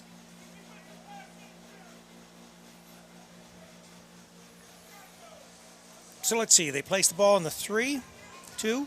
Yes, they maybe the one. They go by NFL rules for pass interference. So, yep, they're going to spot that. Looks like at the 1. So a big play there for the big. Costly penalty for the Broncos. Get their for the penalty of the night there as the Dukes come out, and they're going to go to shotgun. 2 backs in the backfield now. That's Kelly and Marcus Weber in the backfield. Cornwell and looks like Ronell Colbert at wideout. Ball's handed off. Kelly plows through a couple guys. He's in. And we've got a ball game. So here with 6:39 to go in the second quarter, Kelly plows his way into the end zone, and it's an 18-6 ball game. And Rick, what do you do if you're the Dukes? Do you go for 1 or 2? Well, let's see. Did they didn't obviously they've made no attempt at all. I think you'd probably want to go. If you're talking about 2 points, would make it 18-8. Then you're basically 10 points down. See, really, it's hard to figure because so many times. With standard NFL, you're going to kick an extra point, or you're going to kick a field goal. You don't have really that as much here in this game. So, but it does look like they are going to try the extra point. And the ball's spotted as Kyle Kostoff in to kick, and got whistles on the play. Delay a game, maybe? Something didn't obviously happen. There was no snap. Well, on the defense. Delay of the game, yeah. So that'll help out the Dukes a little bit. So what they do? Did they hold the ball? Did they kneel on the ball or what? How did they delay the game? Yeah, they may have. Maybe he intended to signal encroachment or something, or offsides, and the wrong signal there as Kostoff comes in to kick. And that'll be a little bit of a shorter extra point as they send some pressure over the middle, and it's blocked. He can run that back. Picked up. Still on his feet. Handing it off. That's Big DeLucia, and he gets tackled down. Good open field tackle there by Paul Anderson. So what do we got here? And we got another flag. Oh, flag down on the play. And that is a hard guy to tackle, that DeLucia, when he gets some steam. He doesn't carry it a lot, but when he does, he can carry a pile with him. So they're trying to sort out, I guess, what this penalty is going to be. Who's it on? Where it's going to be placed. All right, we'll take a quick break here. Fries for 316, please. Thank you. David, what's going on? Oh, hey. That's it? Yeah. Everybody, 2 seconds. Dear Sebastian, after careful consideration of your application, it is with great pleasure that we offer our congratulations on your acceptance. Through the Tuition Assistance Program, every day, McDonald's helps more people go to college. It's part of our commitment to being America's best first job. Being forced on the kickoff, so that'll be a short kickoff for the Dukes. See what it looks like. They're going to be kicking from the 50. That's apparently where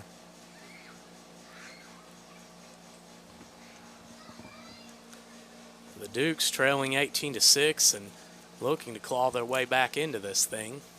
Yeah, another score, obviously 3 6s or 18, so we are already a third of the way there. Another score would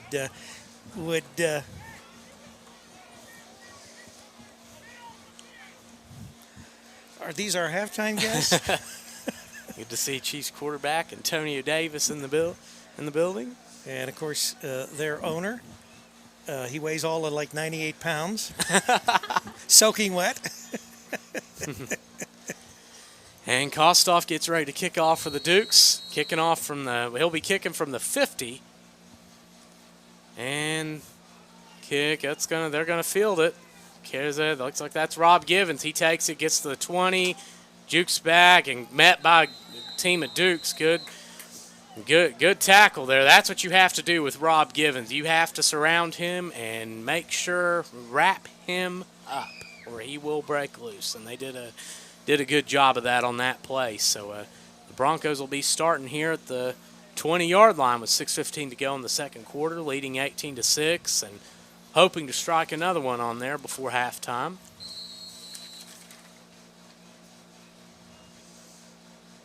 And we'll see how. Felt like the Dukes had the ball for a while on that possession, even though they didn't have a lot of plays. As they come out, they're going to be spreading the ball out. Looks like an empty or no Rob Givens in the backfield there as they've. Yeah, it looks like is there a flag?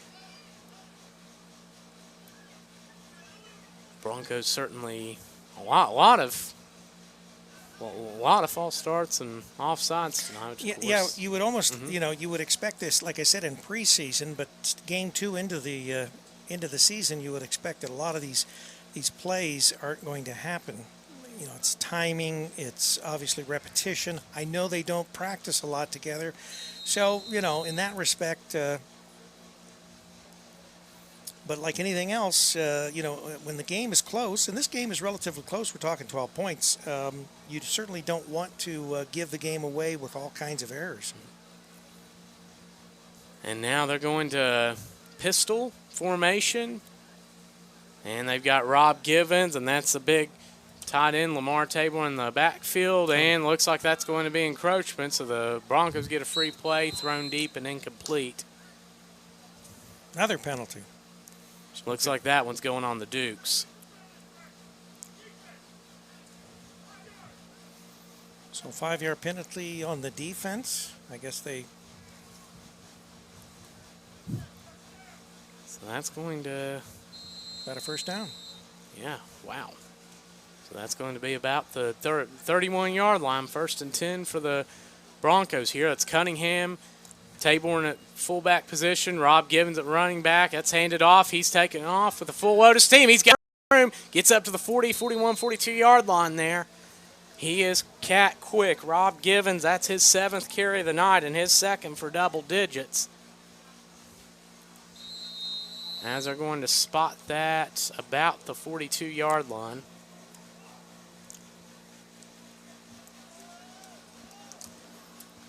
So with 5:30 to go here in the second quarter, it's 18-6. The Butler County Broncos leading the Cincinnati Dukes. And the Broncos break huddle. They're going to come out in, they're going to go with that pistol formation again. Givens in the backfield. Tayborn running up tight end this time. Ball's handed off. Givens again looking for some room. Bounces off the tackle and gets maybe 1 or 2. So that'll make it a 2nd and 8. Great night for football. We encourage everyone. There are several games that are going on all over the greater Cincinnati as well as Indianapolis area.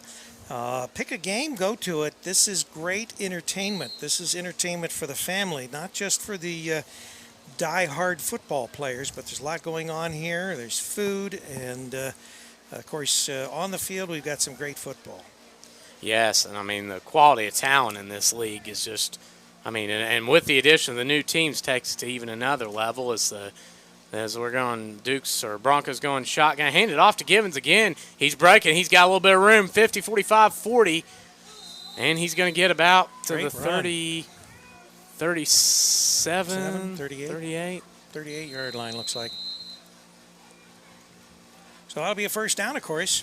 So that'll be a 19-yard gain there for Rob Givens. 4:07, 4 minutes now remaining in and what do we have here? Got a timeout? Got a timeout. Okay, with 4:01 remaining in this first half of play, we've got a timeout. And once again, back to Ison Family Restaurants. McDonald's new $1, $2, $3 menu. Can I have a they never feed you at those things meal, please? I'm starving. Please be candy. Please be candy. Earrings. Darn it. So you said 5 cheeseburgers and 5 McChicken for $1 each? Yes, exactly. Thanks. I'm back. Okay, what did I miss? Absolutely nothing. Oh, figures. Thanks. Build whatever meal you want with favorites on McDonald's new $1, $2, $3 menu.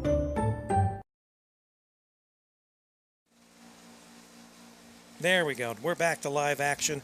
As I was saying, we've got on at halftime, we've got, and was with the Dayton Hornets, but he's now here with the league.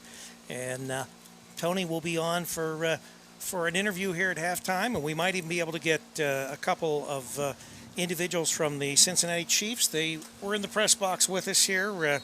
Rico and AD from the Chiefs. Rico being the owner of the Chiefs, AD being their quarterback. And we'll see if we can squeeze them in here at halftime as well, get a few words from them.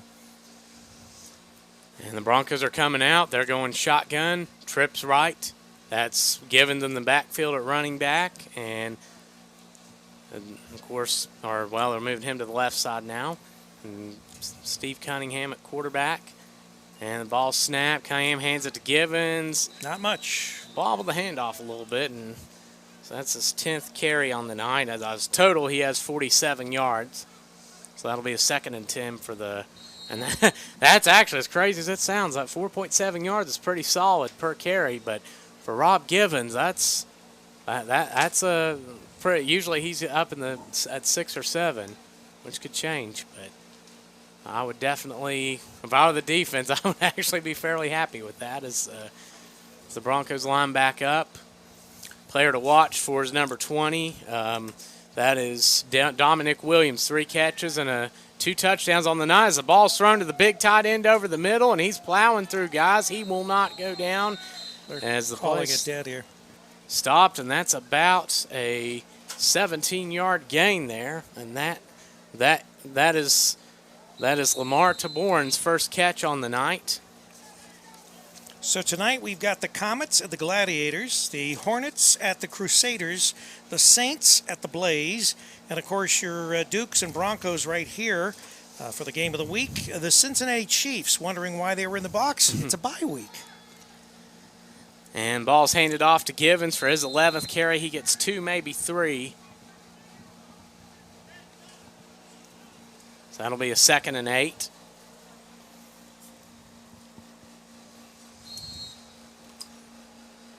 As the Dukes get ready to go back to huddle, and the Chiefs, who beat the Dukes 32-0 in a big win, certainly not slowing down any from their championship run in the Tier 2 of the PAFL last season. No, they haven't missed a heartbeat, have they?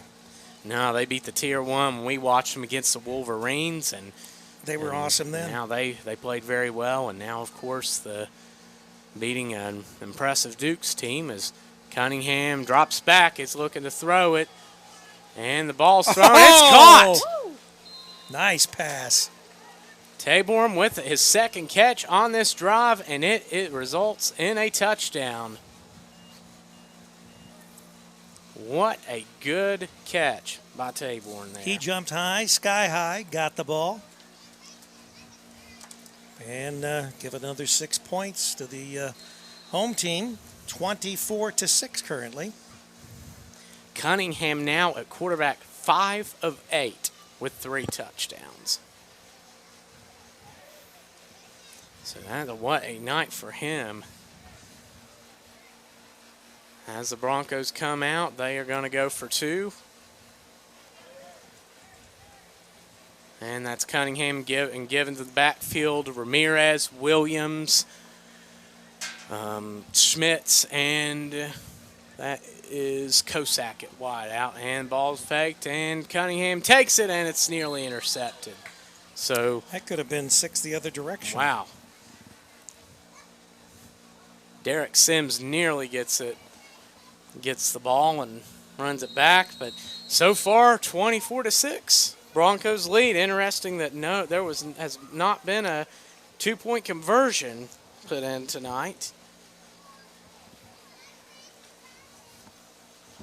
As we're going to get ready to kick off again, so far it's been pretty much all Broncos. The Cincinnati Dukes responded well on that last drive, but on this one with two big catches by Lamar Tayborn, one of them resulting in a touchdown, have put the Broncos back out in front. And of course, Tayborn has had 42 yards on this drive and receiving, and Givens had 34 in rushing. So a nice balanced attack by the Broncos to get back in the end zone as they get ready to kick off. That is Austin Gill, who's getting ready to kick for them here with 2 minutes. And we're right at the 2-minute warning, actually, as the Broncos get ready to kick. And I'm sure the Dukes will definitely be focused on putting one on the board before halftime.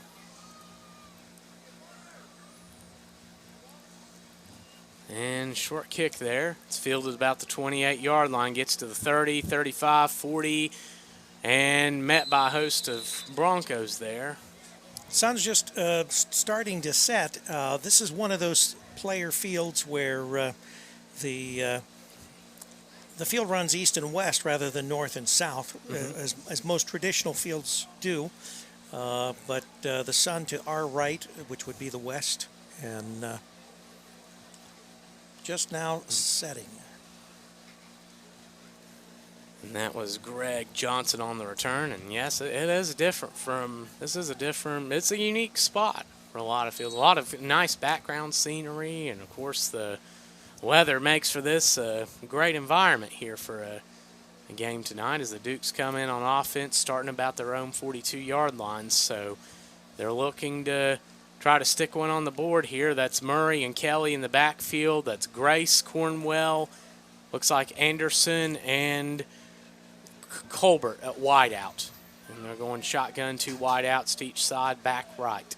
Murray in the backfield. Broncos showing a blitz up the middle. And ball snap, Murray drops back, got a little bit of time, he fakes the throw and gets not much back to about the line. And that is number 33. That is Greg Presley on the tackle. So a good job by the Broncos defensive line there to not let Murray get loose, because if he does, he can be dangerous. And the Dukes seem fairly content to let the clock run a little bit.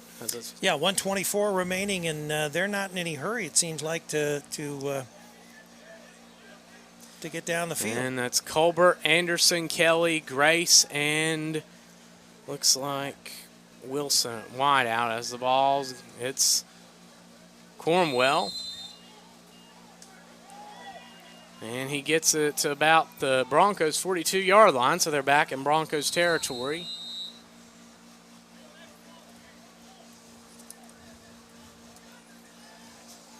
They're moving quickly now. Up, we got and some movement. Looks like encroachment. Looks like they're going to call that encroachment. So number 34 knocks the ball down, so it doesn't advance. And that is the big defensive end, Dustin Miller. Miller gets a paw on it. One of the most underrated plays in football is the defensive lineman getting their hands up on when a pass is thrown. And that's going to be 1st and 5. And actually, how important those because that free play, that actually cost the Tanks a game last season. They were unaware when the penalty was called and ended up the Comets converted a first down as the Dukes come back. They're in shotgun. That's Anderson, Grace, Colbert, and quite see who the other one is, but Kelly's in the backfield with Kamari Murray as Kamari's looking for a little bit of time intended for Cornwell and incomplete, so that'll be 2nd and 5 here with 44.7 seconds to go here in the second quarter. Murray 6 of 10 on the night. He's starting to get into a little bit of a rhythm here, and if he can do that, the league's MVP will certainly. Forrest Cunningham, what a night so far! 3 touchdown passes for the Broncos. And number 8, Michael Stowers checks into the game, the 6'2", 210-pound wideout. 2nd down and about 5, it appears. And that's Stowers, Anderson, Colbert, Grace, and Cornwell wide out. They're going with empty backfield with Kamani Murray back there. 43 seconds remaining. And Murray looks for the quick throw and caught. And that's Ronell Colbert, gets close to the first down. But the clock is running, and there is now just half a minute of play here left. Go for the end zone. And, movement. It's free play. Just thrown away. And that's Colbert's first catch on the night. That'll be against the Broncos. Probably give a first down to the Dukes. Yes. So wow, those encroachment penalties, offsides, they can hurt. 17.2 seconds remaining in this first half. The Broncos leading the Dukes 24-6. It is a first down for the Dukes. They will be starting from the 29-yard line of the Broncos. So you almost have to put this in the end zone here after 4. You're going to have 4 tries at it if you're passing. I can't imagine you'll try to run. Do we have a breakdown? Oh, yes, here's the. So the Dukes look like they have 1 timeout left. They may try to.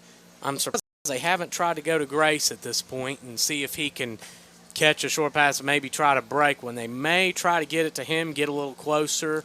But all in all, it'll probably be something across a long pass across the middle or something to get into the end zone here. What a game so far. I mean, it's been mostly Broncos, but the Dukes are past, 2 possessions, have been trying to creep back into this. Tonight's game being brought to you by Zoom. Zoom was designed to help you showcase, enhance, and advance your officiating career. We've made it easier than ever for you and your officiating buddies to stay connected. Whether you're interested in helping analyze a peer's game video or finding a veteran official who can give you feedback about a tough call you made last night, we've got all the tools you need to do it instantly. That's Zoom for you. And the Dukes come back here on offense. 1st and 10 on the 30-yard line of the Broncos. That wide out, that's Alvin Grace, Justin Cornwell, Ronell Colbert, And that looks like Paul Anderson back there. And then Kamani Murray in the backfield. And ball snapped. Good pressure by the Broncos. Ball's caught by Colbert on the out. Out of bounds. So Ronell Colbert gets the catch and a first down. 12.3 seconds remaining. Be nice if we could put this one in the end zone here and bring this game a little tighter. It was getting close there, 18-6. And then, of course, the Broncos scored that last touchdown, making it 24-6. So right now, I think the Dukes would take 6 and maybe an extra 2. Yes, an extra 2 would get them. I mean, that makes it within a touchdown, a touchdown extra point, and then a field goal. So could certainly get them back in this game. As they have, I mean, they have a lot to work with here. They still have a timeout remaining, and I mean, if they can execute another play like that last one and get the first down and get out of bounds, I mean, it could put them in pretty solid range here. As Kamani Murray's an empty backfield again. Alvin Grace, Justin Cornwell, Paul Anderson on the left side, and Michael Stowers on the right. And the ball snapped and thrown to Grace, incomplete.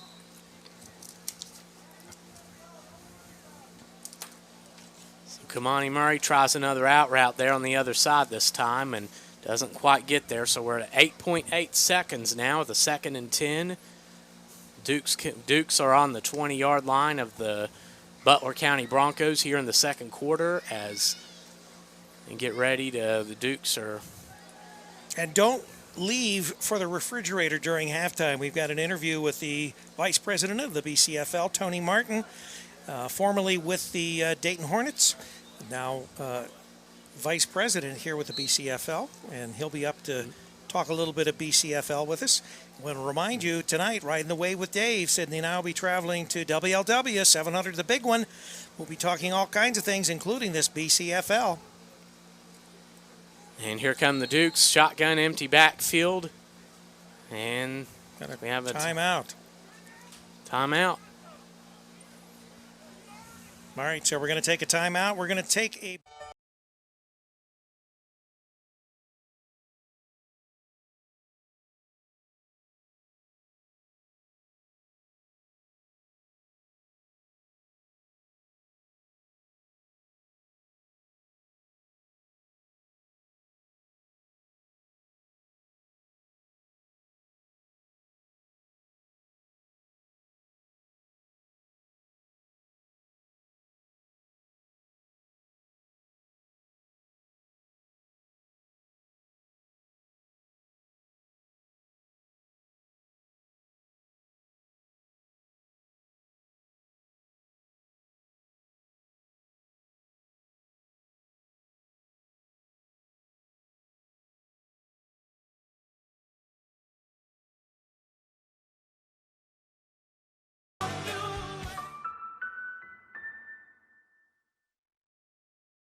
All right, we're back live. And a big play here for the Cincinnati Dukes, trailing 24-6, 8.8 seconds to go. As it looks like they used their last timeout there as they're coming out, shotgun empty backfield. And Kamani Murray in the backfield sending Ronell Colbert in motion to the right side. And ball snapped. Murray throws over the middle for Cornwell. It's incomplete. Oh, close. Just off the fingertips. 2 seconds remaining. One more attempt will end this first half of play. He's probably going to try to go to Cornwell here. He does have, I don't see him dressed out tonight, but or I do see him there on the sideline, actually. Okay, so it'll be 3.9. Right, so they're adding some time. 3.9 on the clock. And, of course, I think the official time is always kept on the field, so sometimes in the end zone, they like to use the big tight end, Stephon Grace. He is about, 6'5", and they have tried to run a fade to him. 4 seconds. 4 seconds, okay. And they're going shotgun empty backfield again. Broncos going 3-man front this time, pretty much sending the, looks like they're going to drop a lot of guys. There we go, 4 seconds. All right, we're set.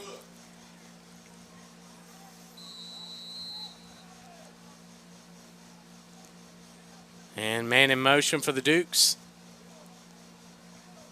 And Murray snaps the ball, dropping back, looking for an open guy. It's thrown to Anderson, incomplete. No flag. No flag on the play. So that's going to end the first half of play with the Broncos over the Dukes, 24-6. We're going to a break, and we'll be back, hopefully, with Tony Martin.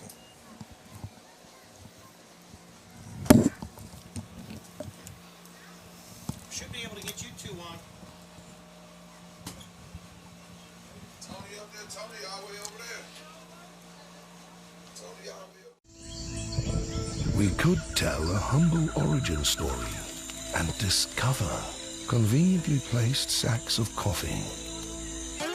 We could show a selection of models holding cups up to their faces. We could use slower shots of Arabica beans. We could see a trendy artisan taking coffee way too seriously. We could use an abstract dance routine to romance our milk. We could create an epic blockbuster and crowbar our product into it. We could do all that. But we don't. What we do is use freshly ground Arabica beans and organic milk. McCafe. Great tasting coffee. Simple. All right, we're back with live action. We are here at Northwest High School in Cincinnati, Ohio, home of the Knights. And it is halftime with the Broncos ahead of the Dukes, 24-6 on CampusNation.com, the sports animal, your home for high school, college, and semi-pro sports. We've got Tyler Rowland, yours truly, Rick Phillips. And, of course, my sidekick here, the lovely Sydney Alexis. And we're all going to head to WLW land here after the game and probably starting at about midnight to talk some BCFL as well as some other things. We're waiting for Tony Martin to come up to talk to us at halftime. But we also have some important people in the press box, besides us, of course.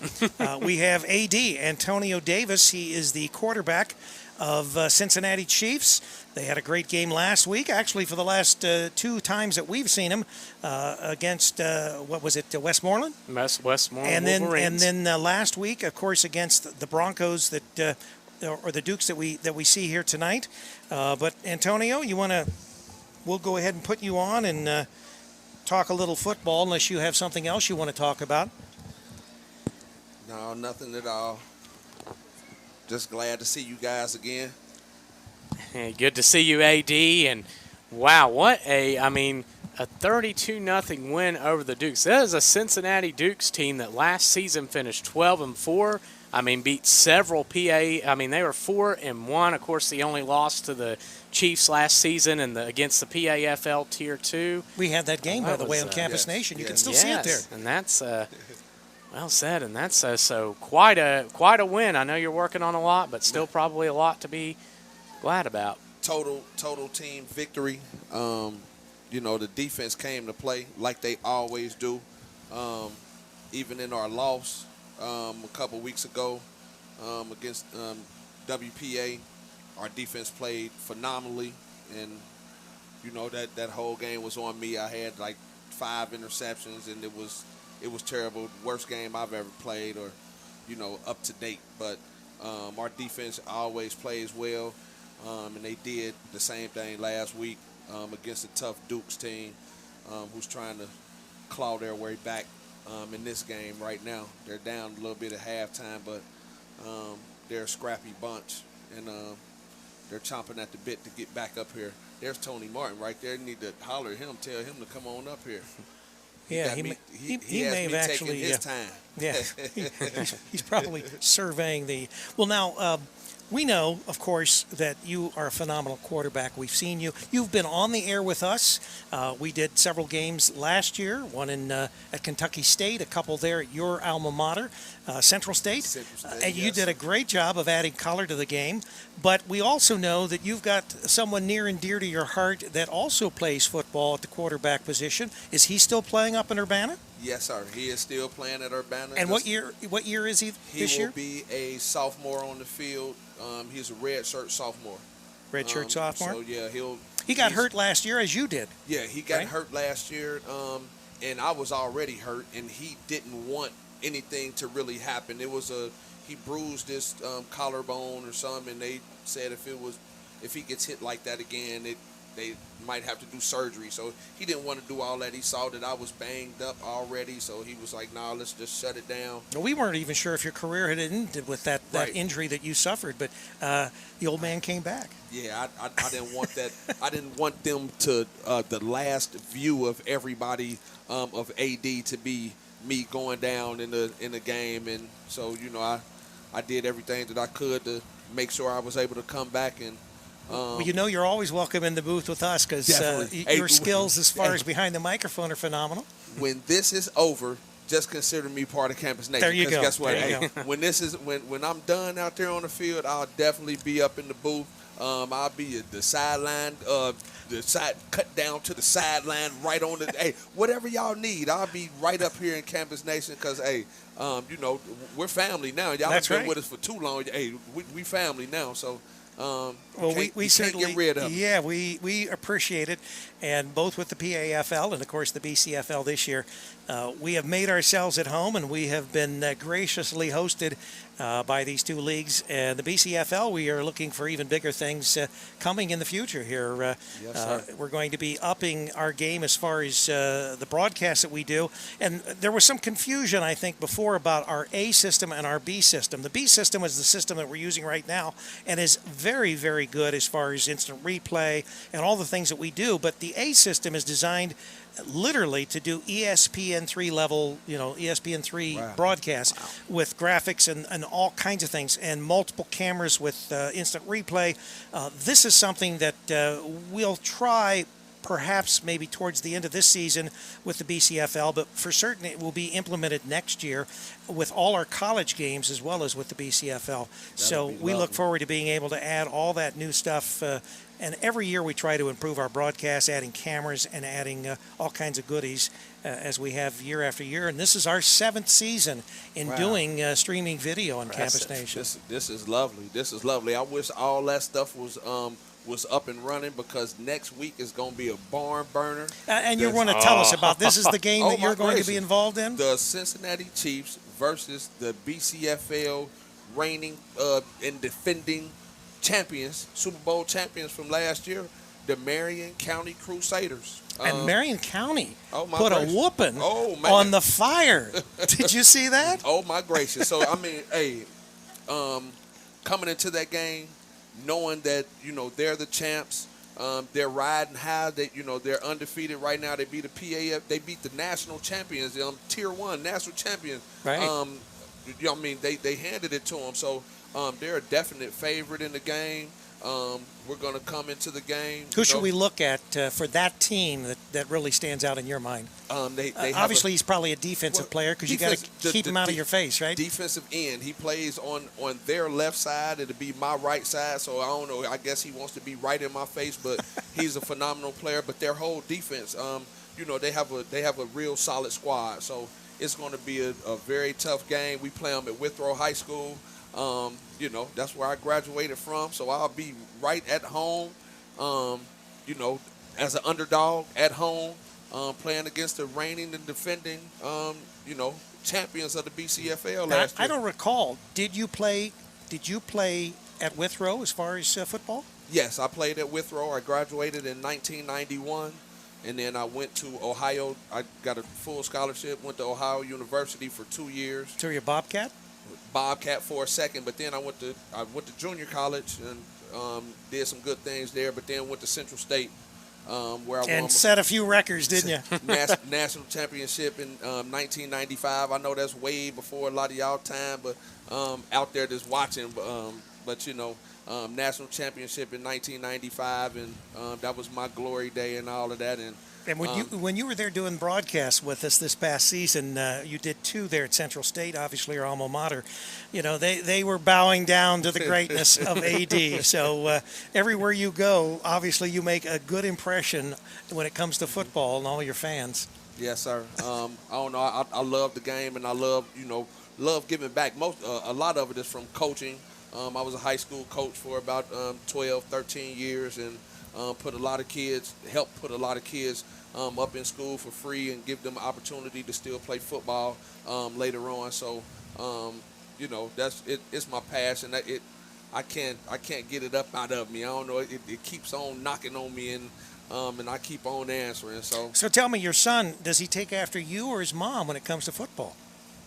Well, definitely me, because mom didn't want him playing football. Oh, I bet. So it was a lot of begging and pleading just to let him play. So that worked out. He was at Summit Country Day, and he started playing football.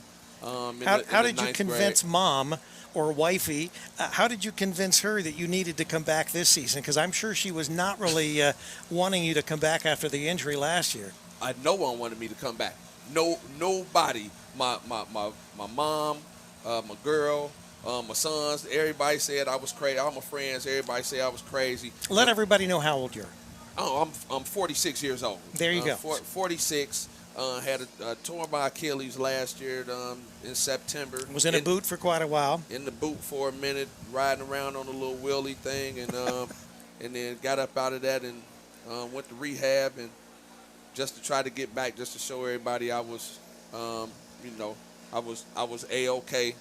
And then, so when I ride off in the sunset, I really won't be riding off. I'll be coming up some steps. Up to the booth, right? Yeah, I'll be coming up some steps so I can. And hopefully it will not be booth. because of a season injury or a career injury. My last game, I'm gonna put a recliner out on the 50, and as the clock hits 0, just take my picture right there, and that'll be my last game, and then I can come on up to the booth and just do it from up here.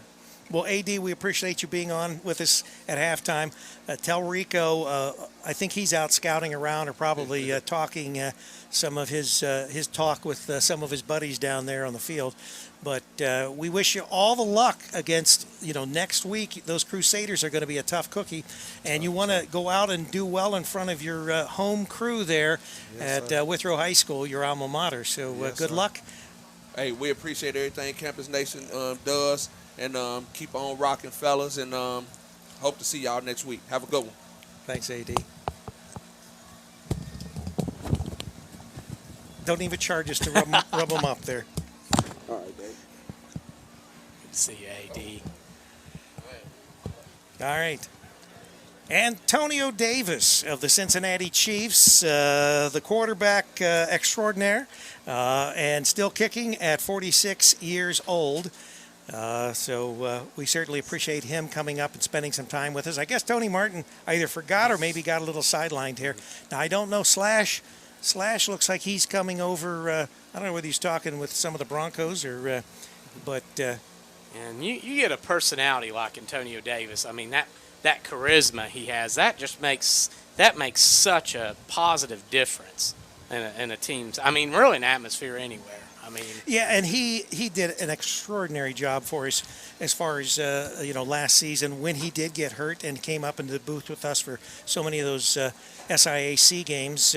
Great league. It's a 14-team league. It's got some really phenomenal schools in the league. Central State, Kentucky State being a couple of them. We covered at Central State, at Kentucky State. We covered at Lane, which is down in Jackson, Tennessee. And some great games. And, of course, having Antonio in the booth for a few of those games was great because, obviously, especially at Central State, but even the Kentucky State game was with Central State at their homecoming. So, and if ever you want to see some great action, SIAC games, wherever you are in the country, predominantly on the eastern half of the Mississippi River side, great league, and if you get a chance, take a look at it. We got about a minute before we're going to start this second half of play. You're listening to CampusNation.com, the sports animal, your home for high school, college, and professional, semi-professional sports. Tonight's action being brought to you by the No-Fly Zone as far as apparel, and they are one of our sponsors. We appreciate their sponsorship on Campus Nation and the BCFL. And there we go. Okay, No-Fly Zone disappeared.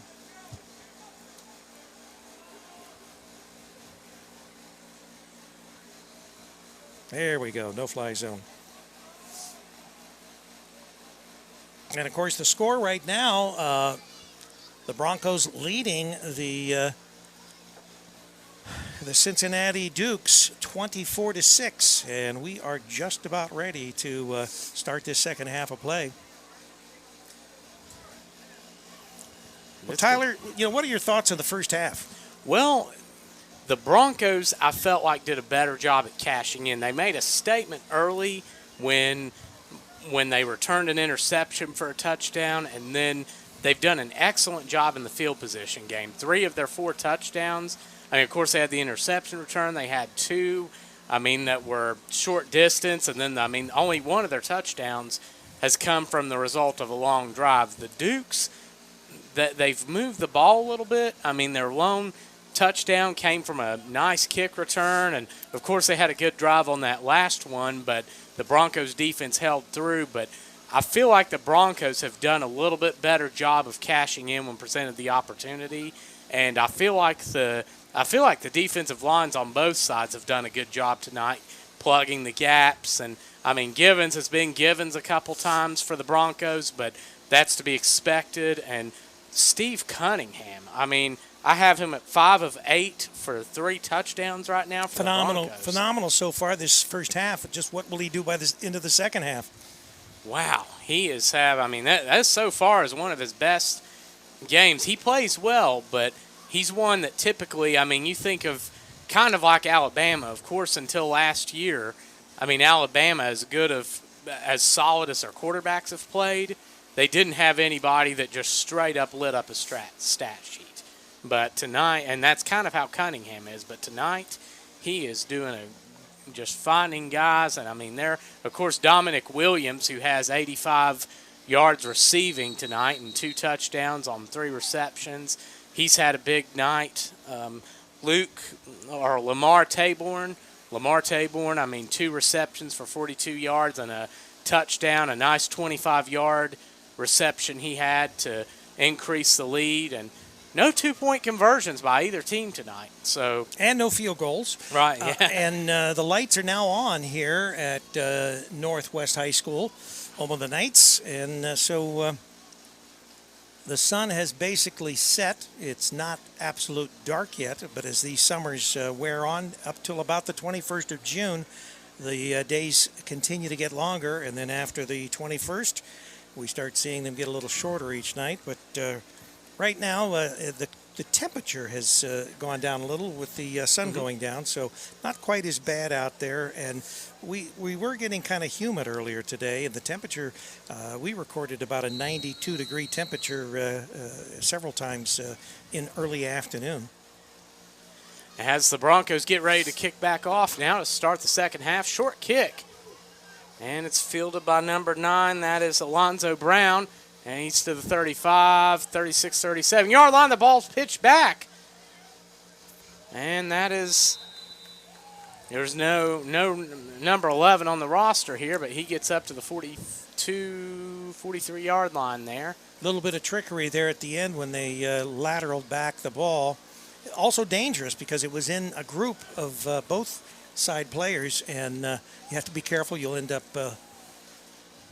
possibly putting the ball on the ground and turning it over. They don't want to give this ball back to the Broncos. That would be very risky with just trailing by that much this deep into the game. And right now they'll be starting, so they're going to spot that. Looks like the 43-yard line. Or nope, they're going to move to the 42. So here's where the Dukes will start, and we'll try to see if they can chip away at this lead a little bit. And at the quarterbacks, Kamani Murray and Elijah Kelly, who had a nice first half at running back, and going with a little bit of a different set this time. And at the back, Marcus Weber in at running back with them. And it's Alvin Grace at wide out. That's number 11, and the ball's handed off up the middle. That's Kelly. He gets 2, maybe 3 on the play. Yeah, it looks like 2 yards. Going to bring up a 2nd and 8. That's the 7th carry on the night for Kelly. 2nd and 8 here. Start the third quarter. Duke's trailing 24-6 as they break huddle. And Kamani Murray at quarterback. Kelly and Weber in the backfield again. Cornwell and Ronell Colbert. And that looks like it's number 11 at wideout again. Name not on the roster. Ball snap. Fakes number 11. Handed off to Kelly up the middle. He's got a little bit of room and gets 5-6 yards. Okay. Looks like that's going to be a third and 2, third and 3, third and 3. 3. So Kelly gets it twice to start the second half. A solid fake there on the fake, the handoff to the wide out. Well, it looks like the Dukes obviously are most comfortable in running the ball when they get sort of taken out of the fact that they can't, move the ball with the run. They've had to go to the air and pass. But I would, if they can develop some rhythm on the ground, I think that's what they would prefer to do. Mm-hmm. They've done a good job on Kamani Murray, that defensive line for the Broncos. As it's 3rd and 3, they're going shotgun again. That's Murray with Weber it's Kelly in the backfield. 4 wideouts this time. And the ball's thrown. It's caught on the screen. That's Colbert. He gets 5, 6, 7 yards there. Got to be first down.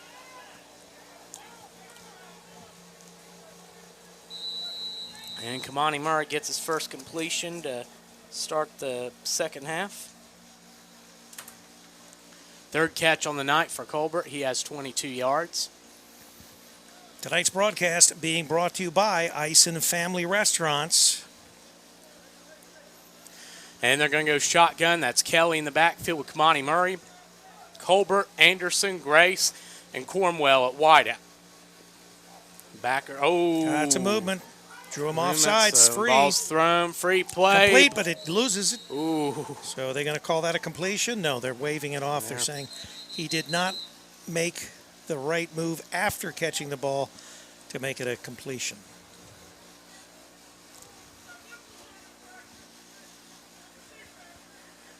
So it was on number 6 of the Broncos. And that'll be another looks like encroachment penalty. So that'll be a 1st and 5 here with 12:31 to go in the third. Duke's getting a decent little drive put together so far.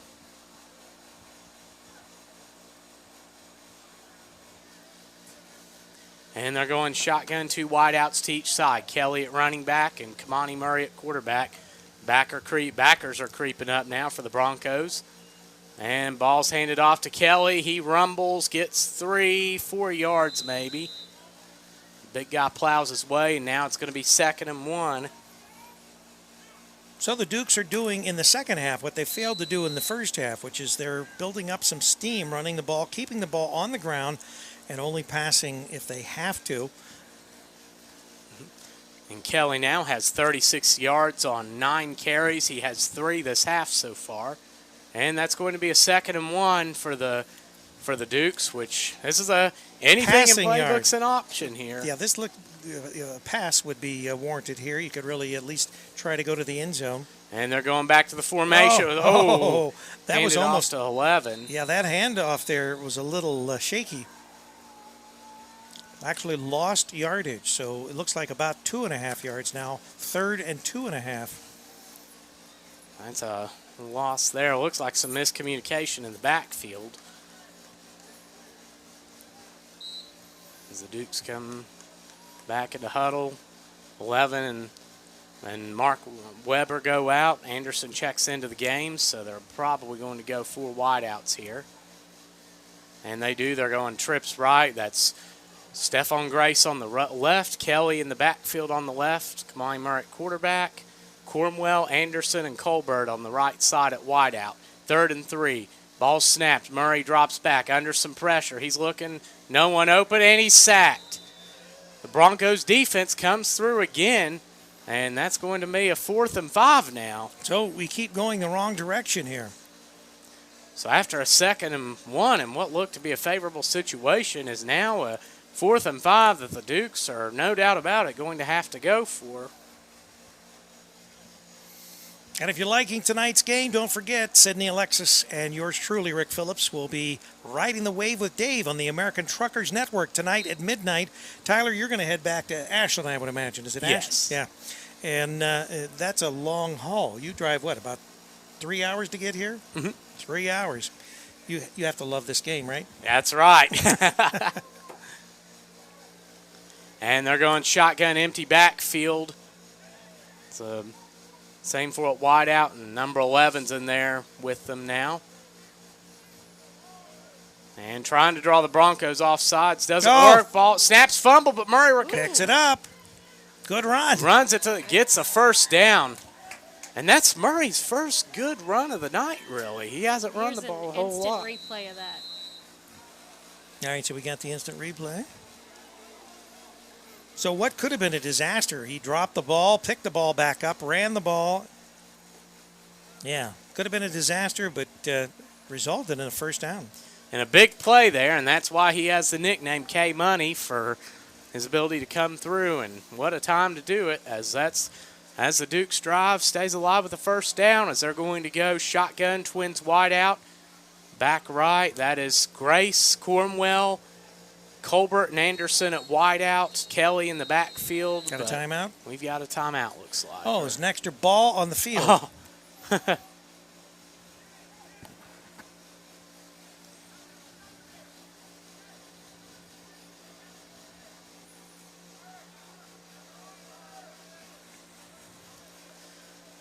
So the Dukes are getting a little bit of a drive to start this half. We'll see if they can convert and maybe try to chip into this lead some, make this a tight ball game here as they get ready to resume play.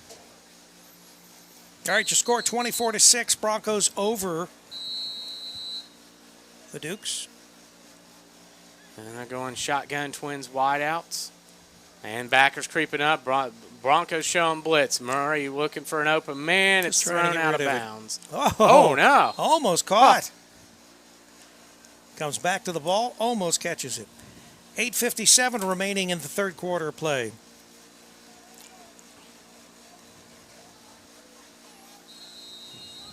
Now it's going to be a 2nd and 10 here for the Dukes. And then huddle there. Weber checks back into the game. Kelly and Grace go out. So does Anderson, and Weber checks in. Curious to see what they do here. Well, they basically have a 2nd and 10, and they really, really need this score. And Anthony Metcalf comes in, so they're going shotgun 2 back. Anthony and Metcalf and Weber in it. And Mark Weber back, sending 11 in motion, fakes it to him, pitch to Metcalf. He breaks a tackler, looking for a little bit of room, but gets nowhere.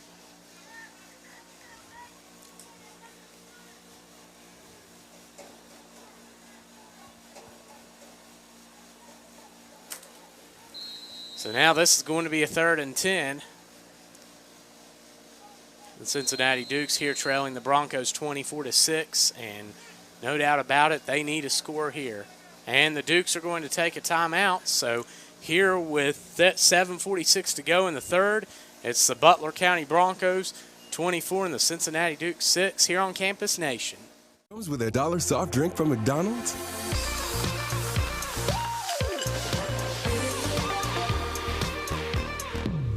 $1 any size soft drink. Joy included.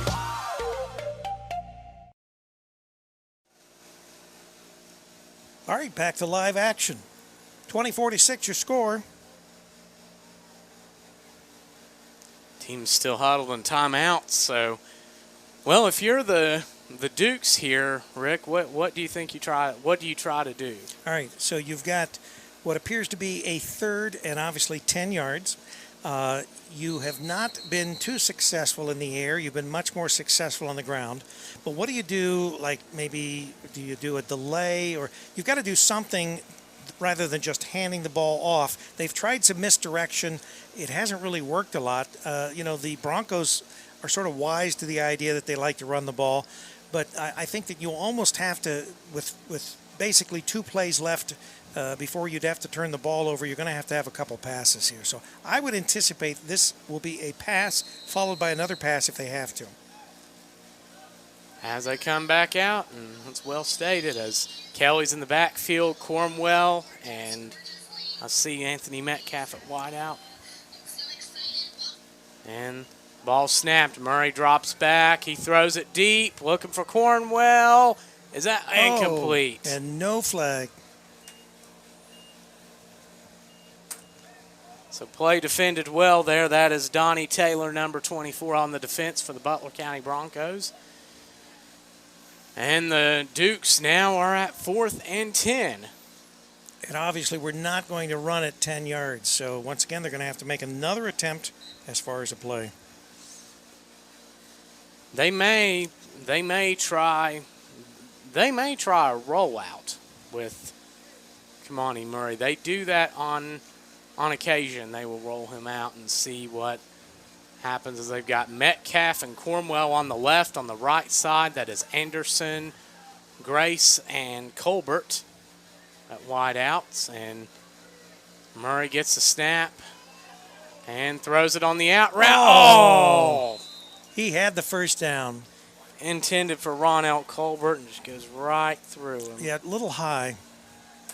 So the Broncos will take over on the turnover. The turnover from Downs. And a good stand for the Broncos defense there, and I'm certain they're happy to have so far have doubled the amount that they scored last week, even though they ended up winning. Certainly a good show of events for them here. As they have a shot to potentially get this lead to at least 30-6 and maybe try to put it out of reach on this possession, as that is Cunningham, and it's like Givens in the backfield, Ramirez. It's Ramirez and Tayborn on the right side at wideout. Oh. And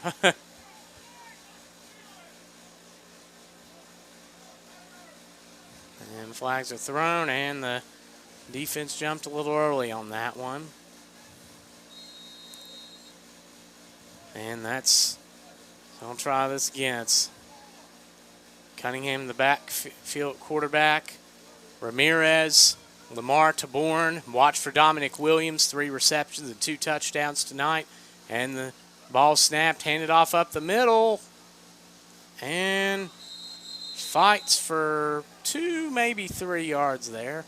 Thought that was Givens, but that's initially, but that is, looks like that's 18, or 16. That looks like DJ Andrews. He is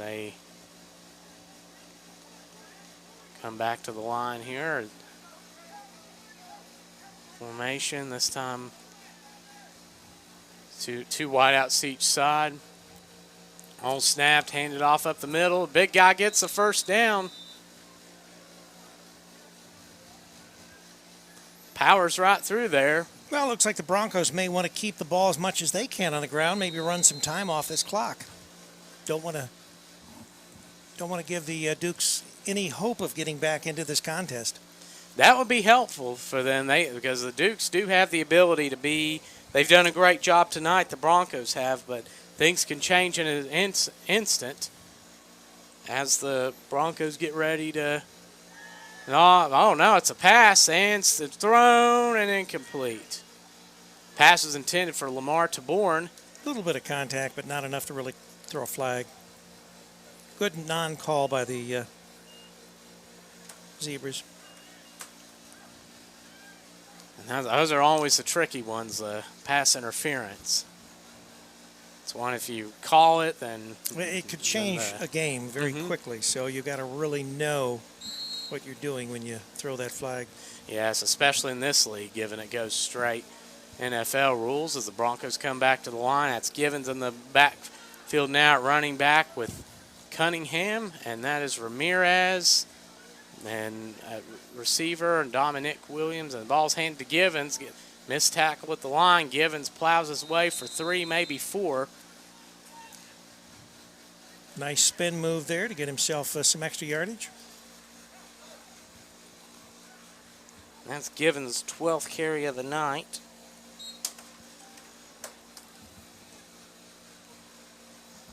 So that'll be a 3rd and 6 now for the Broncos. And they're going to spread them out. Givens and Cunningham in the backfield to Bourne, Ramirez, and looks like to Teron Jackson and Dominic Williams at wideout.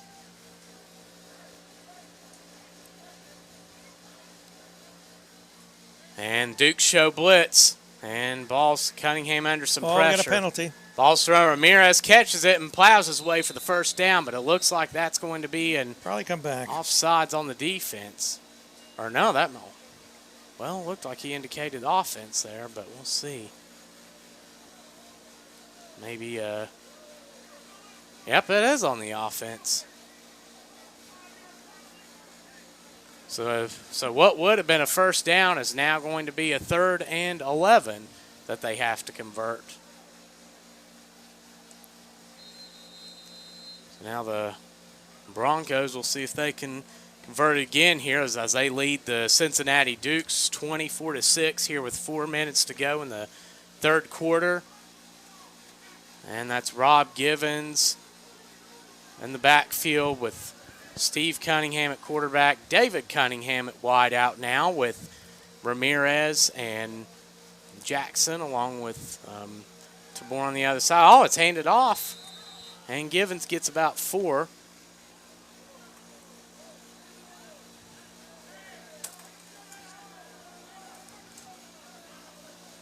So that's going to be a 4th and about 7 or 8 now. 3:25 remaining in this 3rd quarter of play. 24-6. The Broncos over the Dukes. BCFL football on a Saturday night. Now the Broncos, are they going to? Yep, looks like they're going to, unless they're planning on a shotgun punt, they're going to attempt this here on 4th and 8 on their own about 44-yard line. Duke show blitz. And ball snap, fakes a handoff to Givens. Cunningham under some pressure, looks for the open man, throwing it downfield, incomplete. Quite a bit over his receiver's head. So a bit of a questionable call there to go for it in that situation. Well, they turned it over on downs. Let's see if the Dukes can take advantage of it. Dukes are right back in. Yeah, tonight's game being brought to you by Zoom. Could your league or conference use a more efficient way of evaluating, recruiting, and educating qualified officials? Would you like to see more consistency around your state or in your league? Just give Zoom a call, and they can get you the kind of help that you would need. Today's sporting events are often decided by tenths of seconds and fractions of inches. We understand officiating can help you prepare your people for those critical moments before and after the whistle. That's Zoom.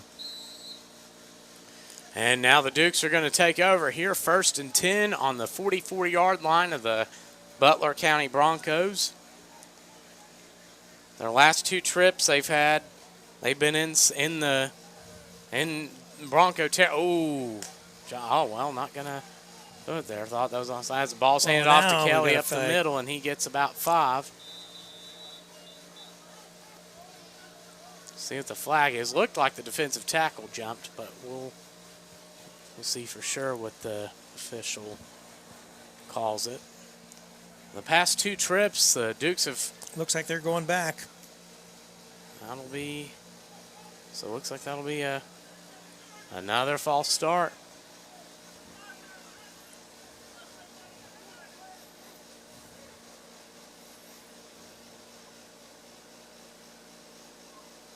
So now it'll be a 1st and 15 for the Dukes here, trailing the Broncos 24-6 with 2:34 to go in the 3rd quarter. That's Kamani Murray and Kelly in at running back. It's Cornwell. Oh, dropped the ball. Oh, fumbled. He falls on it. Ooh, close call there. That'll be loss of maybe 10.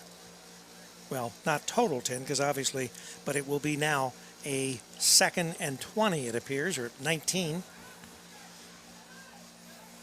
So that puts them back in their own territory now. This 2nd and 20, they need something big to go their way here to be able to get that first down. It's 11. Anderson, Colbert, and Cornwell at wideout. Kelly in the backfield still with Kamani Murray. And they're going shotgun, two wideouts to each side. Got to have a pass It's an here. 11 in motion. And Murray over the middle. Oh! Nearly caught by Kelly, and he would have had some yards there, but hey, we want to let everybody know our commissioner here of the BCFL, Slash, as he is affectionately known here by all of us. He is also he's doing some scouting for the Carolina Cobras, I believe. Wow. And Slash has always had deep involvement with. Oh, he's involved in all kinds of stuff. His kids, soccer, you name it. When it comes to sports, he's all right in the over thick of it. As they go out, so empty backfield now. Broncos come out with three linemen, and the Dukes are looking to get ouch. And that's going to move them back 5 more yards. Now 3rd and 25. So the Dukes can... Not much more could go wrong here as far as... They could probably... Their best bet would realistically probably be the Broncos to pick up some kind of pass interference or maybe a face mask or something if they were to make this happen. But maybe they can... They are known to make big plays, so we could see what happens as Kamani Murray goes out again with an empty backfield there.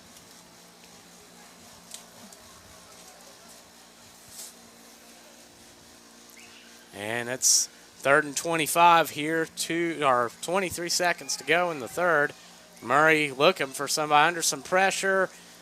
Pass intended for Colbert is incomplete. Just nothing there. 5 straight incompletions for Murray now. So this has to be a punting situation. I just don't think you're going to go for it on 4th, are you? That in this scenario would be incredibly risky. And they have to take some kind of risk, but that would be... Looks like they're talking over. I didn't see any flag on the field anywhere, but the Zebras are talking.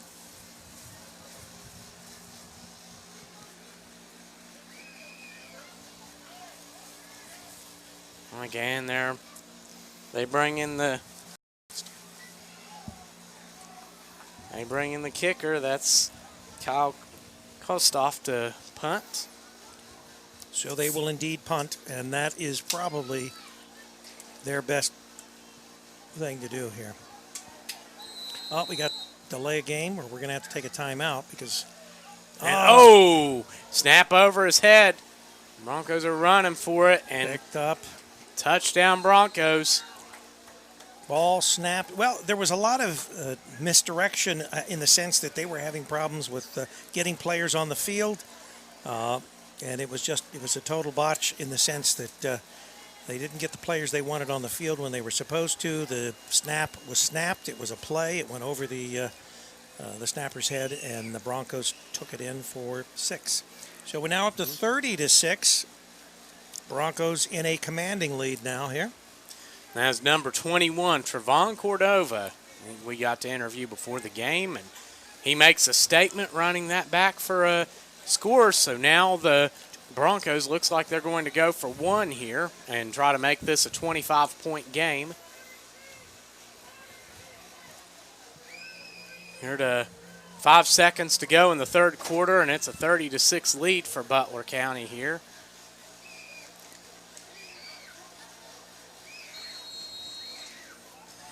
And that is number 8, Austin Gill will attempt the extra point. Steve Cunningham to hold. Kick snapped. It's up and it hit the crossbars and bounced back. Short.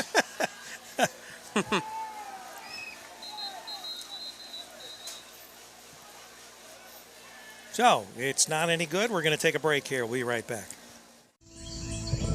We could tell a humble origin story and discover conveniently placed sacks of coffee. We could show a selection of models holding cups up to their faces. We could use slower shots of Arabica beans. We could see a trendy artisan taking coffee way too seriously. We could use an abstract dance routine to romance our milk. We could create an epic blockbuster and crowbar our product into it. We could do all that. But we don't. What we do is use freshly ground Arabica beans and organic milk. McCafe. Great tasting coffee. Simple. So we're back to live action. Score 30-6. The Broncos over the Dukes. Live on CampusNation.com, the sports animal from Northwest High School, home of the Knights in Cincinnati, Ohio. I'm anticipating there's an unsportsmanlike on that last play. The Broncos will be kicking from midfield. I didn't see any real celebration or anything, but maybe someone said something or did something to bait or... and you know what happens is when you start to get down like that, especially after a play like that, it gets frustrating. I understand that. And the ball's kicked off.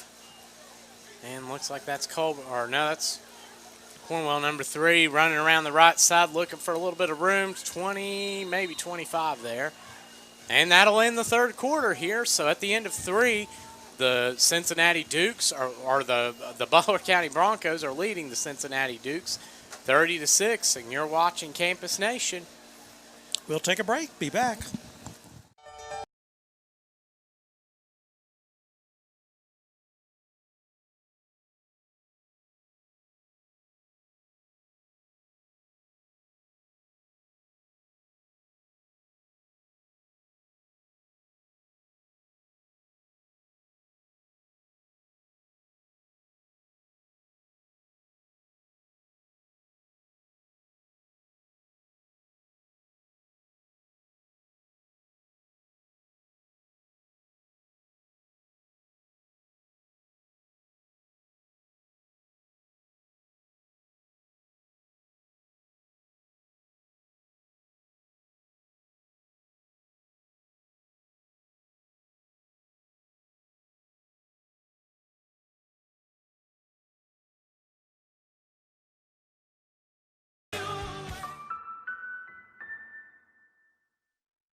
All right, back to live action here.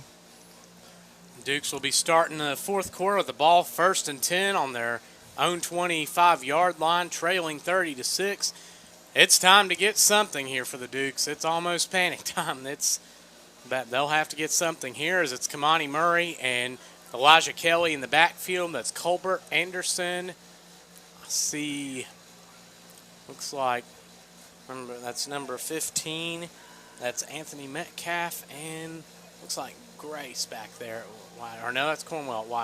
And the ball's, looks like that's Kelly's going to take it up the middle and get about 3. Go 2nd and 7. Elijah Kelly certainly had a solid performance on the night. And the Dukes are, it's like they're not rushing to get out. And 2nd and 7 for them here. They're going to go trips right. That's Colbert, Anderson, and Grace on the right side, and Cornwell on the left.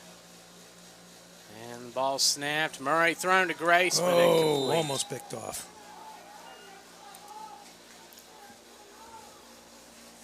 Murray now 8 of 22 on the night. Missed 6 in a row. I want to remind everybody that tonight's broadcast will be immediately available from its inception all the way through right after the game here. And we're going to be heading to WLW Land 700. Sydney Alexis and yours truly, Rick Phillips, riding the wave with Dave on the American Truckers Network. We'll be talking politics. We'll be talking sports. Just about anything that comes up that the callers want to call in on. We invite you to call in, and especially those of you that have been watching this event, let us know how you feel. Talk to us on WLW. 3rd and 7 now. Murray drops back, throwing it deep and incomplete. Looks like they tried to isolate Cornwell on that left side, but the Broncos well prepared in coverage for it. Now that'll be 4th and 7, so pretty much, I mean, I don't think there's really an option here but to go for it. As looks like Slash wants a moment. Timeout.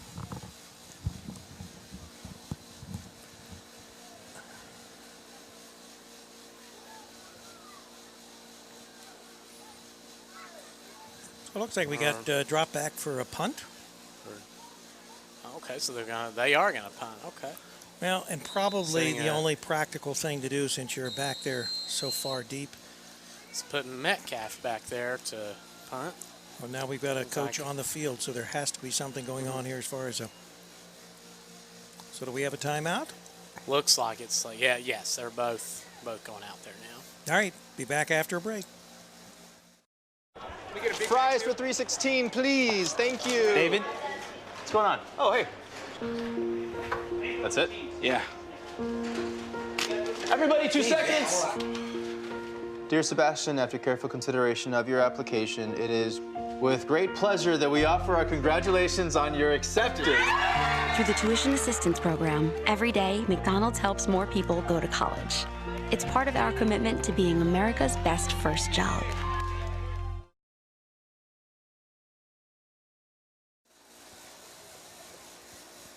All right, we're back live. And here we go. The Dukes are getting ready, sending in a different punter this time. And the ball is snapped. Slow snap. Drops it. Bobbled. Oh. No. And that's... Broncos recover. Ouch. That's 22, Bobby Miller, that's in the game. Actually, looks like there's two Broncos fighting each other for the ball, but... like Rob Givens gets his hands... Another muffed punt, resulting in the Broncos taking the ball back deep in the Dukes' territory. They're at the 15-yard line. Insult to injury, we would say. So the Broncos have a chance to definitely put this at one out of reach here in the fourth, leading 30-6, and the Dukes just with another costly turnover. The two of the Broncos scores, I mean, one has been defensively, one has been on special teams, and now the special teams might produce another one. And actually, the first touchdown of this game was produced defensively by the Broncos. And they're going with the big backfield. That's Cunningham and Cunningham. Back there, they're going with pistol formation. Ball snapped, handed off to Cunningham up the middle. David Cunningham, and he gets maybe one.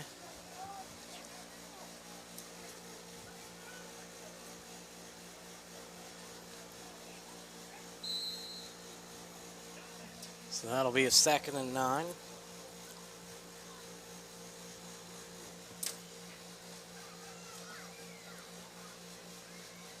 As the Broncos leading 30-6 with 12:25 to go in the fourth, break huddle. And that's Steve Cunningham at quarterback, David Cunningham at the running back position, and Dylan DeLucio at the other back. Fakes it to David Cunningham, ball's thrown, caught, ooh! Oh. Pass intended for B.J. Andrews is incomplete, so that'll make it, ouch. Almost had it there. Would have been Cunningham's 4th touchdown pass of the night. So that's 3rd and 9 now here with 11:45 to go in the fourth quarter. Broncos looking to put this one out of reach here.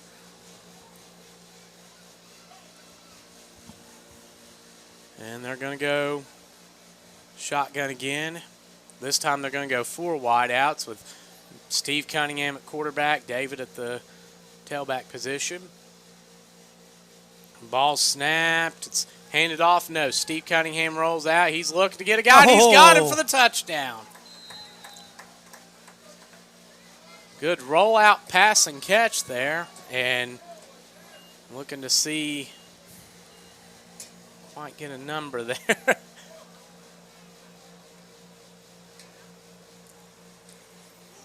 Looks like that is 0, Travis Steck. So Travis Steck gets in on the action, and he comes through now. And Cunningham, who's 6 for 12 on the night with 4 touchdowns.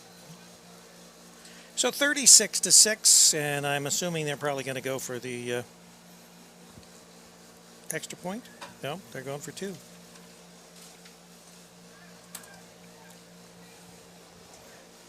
Seven scores between the two teams, and not an extra point or 2. That's probably why they're going for the 2 points. It's better than trying to kick it. Oh, we got encroachment, I believe. Looked like the backer crept up a little too close to the line. Yep, came over the line, made the contact, so that's what initiated the encroachment. If he could have backed off, then... All right, so they're a little bit closer. And fakes the handoff, and pass incomplete. So here in the fourth quarter, with 11:16 to go, the score is 36-6. The Butler County Broncos leading the Cincinnati Dukes, and it's getting out of hand. Out of hand, yeah. Traditionally in the league, if there has been a league greater than 35, it has resulted in the clock in a continuous clock. Right. I'm not sure what they'll do, but we'll take a break here. We'll be back. McDonald's new $1, $2, $3 menu. Can I have a they never feed you at those things meal, please? I'm starving. Please be candy. Please be candy. Earrings. Darn it. So you said 5 cheeseburgers and 5 McChicken for $1 each? Yes, exactly. Thanks. I'm back. Okay, what did I miss? Absolutely nothing. Oh, figures. Thanks. Build whatever meal you want with favorites on McDonald's new $1, $2, $3 menu.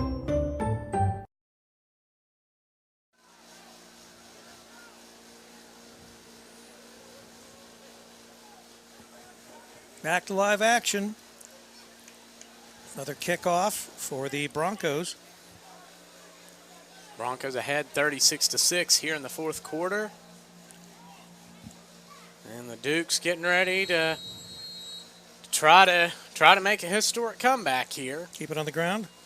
Nope, they kick it short off. kick. It's caught, and Dukes, and pitch back. Metcalf gets a pitch back. Don't think he got much more. That's Nico Smith, the safety, that ran it and pitched it back. So they're at about the 39-yard line starting out.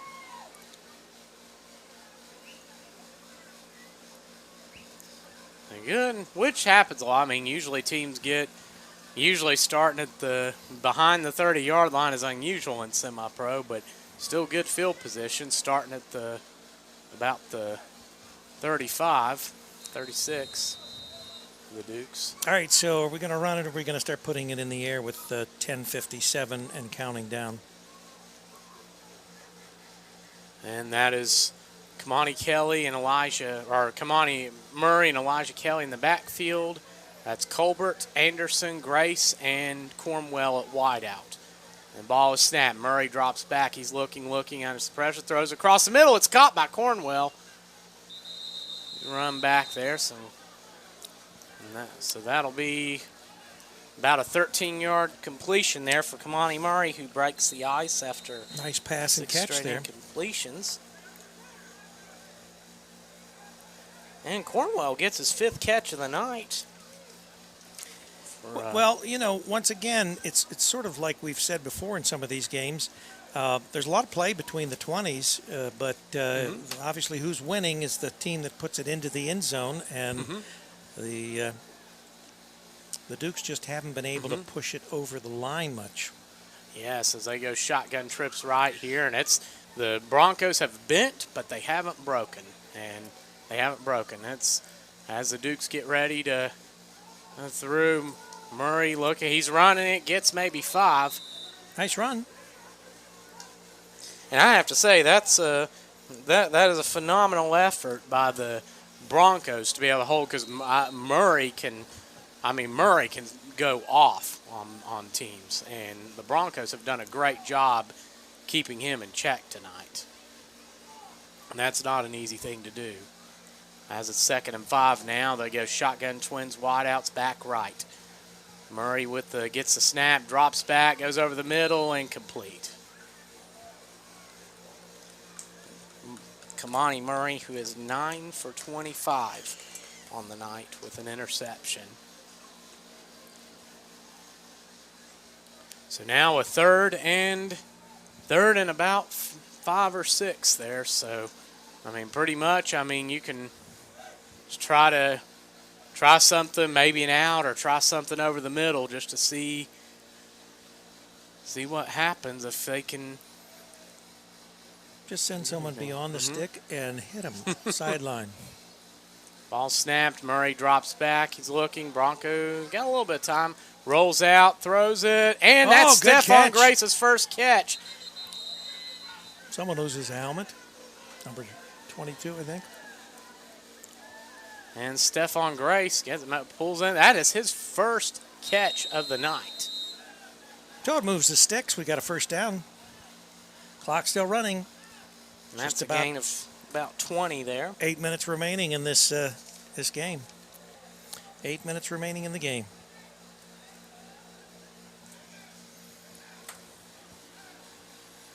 And now they're going to go shotgun. The Dukes shotgun, twins wideouts back right. Handed off to Kelly up the middle, and he's met by the Broncos defensive line. Good read there when you're more expecting them to pass at this point.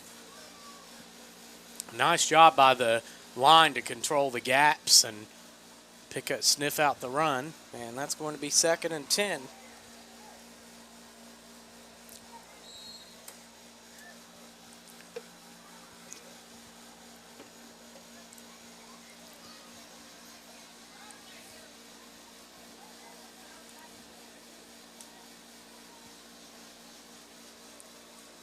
So now the Dukes are going shotgun, trips left, back right. Looks like that is Cornwell, or that's Colbert they're isolating on the right side. Ooh, incomplete. He had a guy open, but he just didn't recognize it, or he threw behind him to the side. That was, trying to see his number. It was something 7, so I don't know whether it's 17 or, 17. That is Anderson, 17. Yeah. So he missed Anderson. Anderson was open. Misread there, miscommunication on the routes.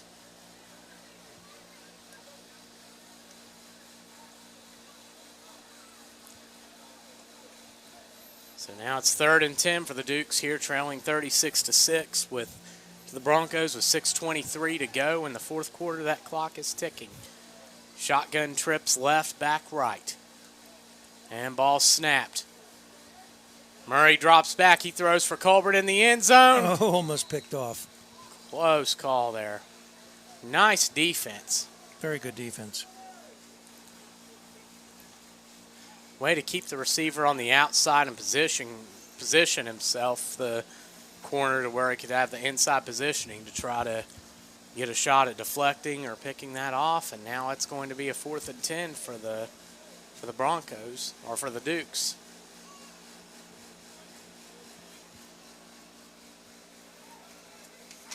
On that pass defense, that was, looks like number 20. So Dominic Williams is going both ways tonight, and looks like having quite a game both ways, as it's an empty backfield. Kamani Murray throws the out route. It's incomplete. Just off his fingertips. Pass was intended for number 8, Michael Stowers, and now the Broncos are going to take over with a chance to potentially run this game out. As the clock's just continuing to run down to 5:11 in the 4th quarter.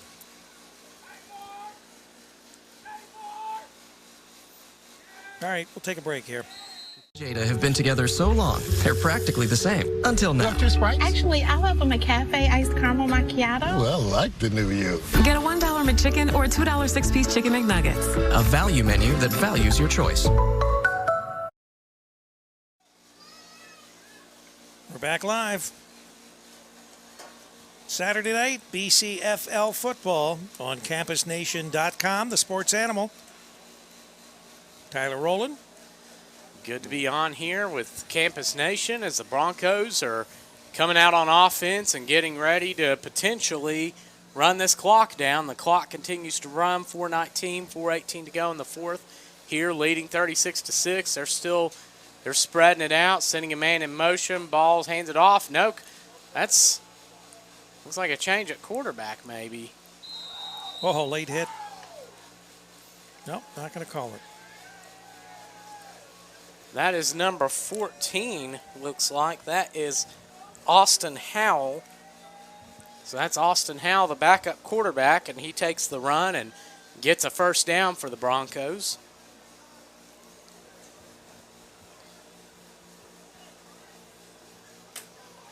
So here in the fourth quarter, the Broncos are going to get another first down, and the ball on 1st and 10 on their own 39 as that clock continues to tick down here. 3:27, 3:26. And that's Givens in the backfield now.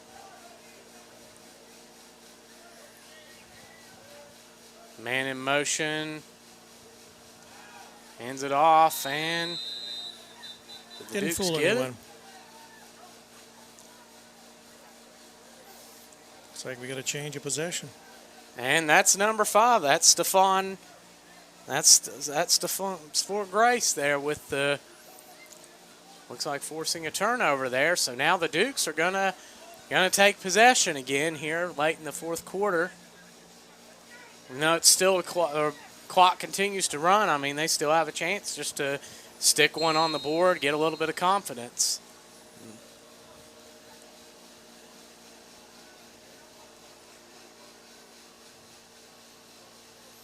Well, now you got to worry about next week. You know, Mm-hmm. what do you do going into next week? You've taken 2 on the chin the first 2 weeks of the season.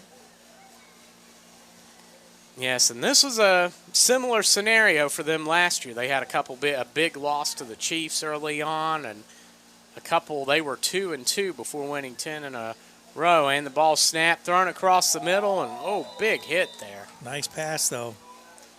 Great pass, and nice catch there. Murray now 11-29. And that is Colbert's 4th catch of the night. And he has 33 yards receiving. Oh, and that's going to be a second and looks like centimeters almost. Yeah, I don't even know. We're definitely talking inches. Well, they've got a first. What do they get the first down marker there? They got to call it a first down. Motioning the chain. Okay, so it was so close that it was deemed to be a first down, and they are moving the chains. And we are now at the 2-minute warning here in the fourth quarter. The score, the Broncos lead the Dukes 36-6. Certainly a very good showing for the Broncos tonight as they come back into the league. And this time last season, the Dukes, they were 1-2. They took that big loss, and the Kings Comets, who came off of a 12-0 loss to the Marion County Crusaders, the Dukes came in and as big underdogs and pulled a 6-0 upset over Kings Comets. And that's what started the fire that led to a 10-0 run before losing in the semifinals of the playoffs with Kamani Murray injured as they come back out on offense. And Murray gets a snap, fakes it, he hands it off to Kelly. And he gets 6, 7, carrying the pile, maybe 9 yards there. Very close to the first down. They are moving the chains, it looks like. Nope, I guess not. He's within 1. So Kelly with an impressive run for his 12th carry of the night. Second and maybe a yard and a half.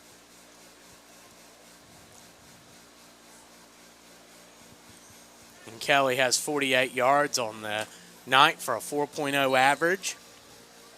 And it's going to be 2nd and 1 here with 1:24 to go here in the fourth. Clock continuing to run. And that's Murray, going to be empty backfield this time. I expect they'll try something to Cornwell here.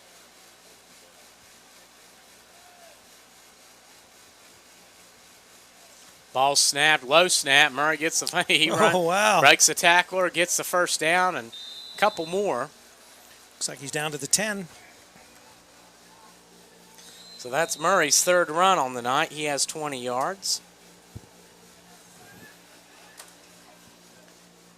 Clock's at 52.2 seconds here in the fourth quarter. Dukes are going to try to stick one up before the game ends and get in that end zone. Yeah, it'd be nice if they could get into the end zone here before the end of this game. And that's Kelly in the running back now with Murray, and ball snapped, handed off to Kelly again up the middle, and he's going to get 3, maybe 4.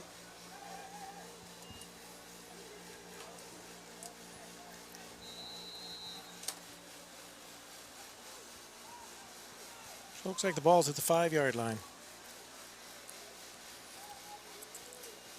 And here we go, Murray in backfield, 23, 22. That clock ticks. Murray drops back, throws it. Touchdown. Touchdown. Nice catch.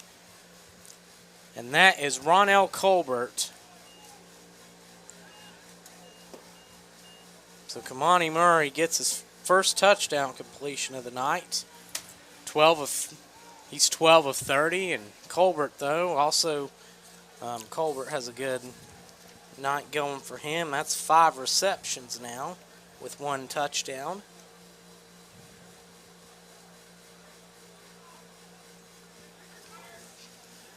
.37 yards and a touchdown on 5 catches. And the Dukes are going to go for the extra point here. 15.1 to go in the fourth quarter. And most of these attempts have been low, so they've been blocked or haven't really gotten over the crossbar. See if Kostoff can get one up there.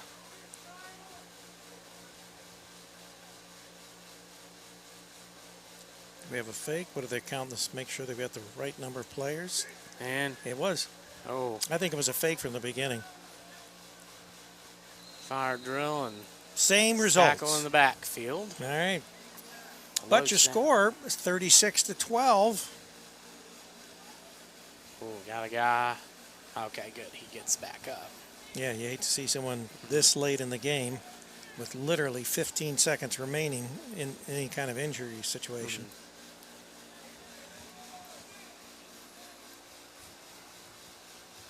Tonight's game brought to you by Zoom. The video study is clearly the most powerful training and developmental tool for any official. No matter the sport or the level, there have been many technological changes in the way video has been studied over their career, starting with 35mm film, the VHS, the DVDs, the software. Zoom is the next step in the natural progression of video study and provides tools that were only made available at the highest levels of officials. Give them a call, check it out.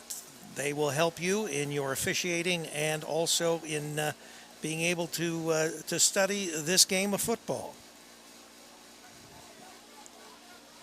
As we get ready for this last kickoff here, the Dukes come out trailing the Broncos 36-12, and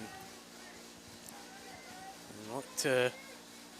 I guess Broncos will look to get a knee, take a knee, and. So we're looking for an onside kick here. It's possible. I'd say they may try onside just to keep that don't give up mentality. Well, I mean, anything could happen. If an onside kick, if you got the ball back and it was live, you could. And you never know. There was a team that. Plus, it's time to practice, right? Right. This is a good time to practice your onside kick. That's true, and that, as the Tanks found out last year in the final, with a struggle on that, they certainly can. The more practice you can get there, the better. Well, it looks like the Broncos realize this could be very well an onside. And nope. Kicks it away. Takes it deep, and it's going to lateral. Oh, looking to run one up here. Oh, my goodness. And he's going to cut back. He's going to go all the way. And he's going to get it. And he does. So a single lateral, and it frees up, who is that, number? That's 20. That's Dominic Williams, and once again he finds the end zone. So that is how many times have you been in there? That'll be the third time for time. him. So Dominic Williams, I mean, making the impact on offense, on defense, now on special teams. Williams, who had a deflect on a pass in the end zone on defense, and 2 great touchdowns offensively, both where he looked to make some yardage and after the catch, and now this running that back. So our final score tonight, 42-12 from Northwest High School here in Cincinnati, Ohio. I'm not sure if we're going to have someone up. We were supposed to have our halftime guest, Tony Martin. He didn't show, so we'll see if we can get a coach up here or some players. But we're going to be back after this brief timeout here. We'll take it to the timeout.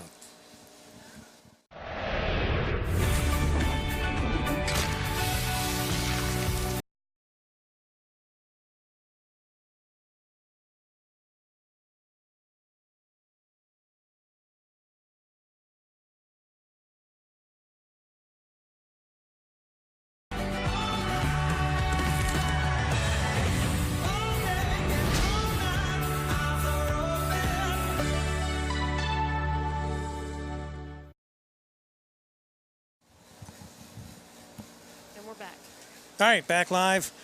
And once again, we are not sure whether we're going to be talking with perhaps winning coach or a couple of the players.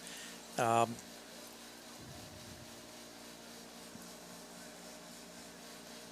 now, the teams are simply on field and they're saying their dues, I guess you could say. Now, correct me if I'm wrong here, Tyler. These teams, do they play a home and away, or does it always work that way? They usually play home and away. The Broncos usually in the past have played at Middletown High School, which I'll say was one of the best facilities I've ever seen when we got to play there a couple years ago with the Tanks. And they usually play there, but normally the Dukes have always played here. And you know who was responsible for a lot of that, the nice turf and everything in Middletown? An NFL football player, Mr. Carter. And that was such a great thing. I took some pictures, and it was a great experience to get to play there. And it was great in that sense. Unfortunately, our quarterback got hurt in that game. But other than that, I mean, it was phenomenal. I mean, and, of course, Butler County, I mean, they do a lot of – I mean, they've been a consistent – I mean, since I remember they've had some great battles. I mean, 2015 – the Tanks defeated them, then the Portsmouth Warriors defeated them in the championship. And, of course, in 17, the Broncos earned the league title. And now we're looking to, even though the Chiefs are certainly looking to be the favorite, them or the Crusaders, we'll know next week.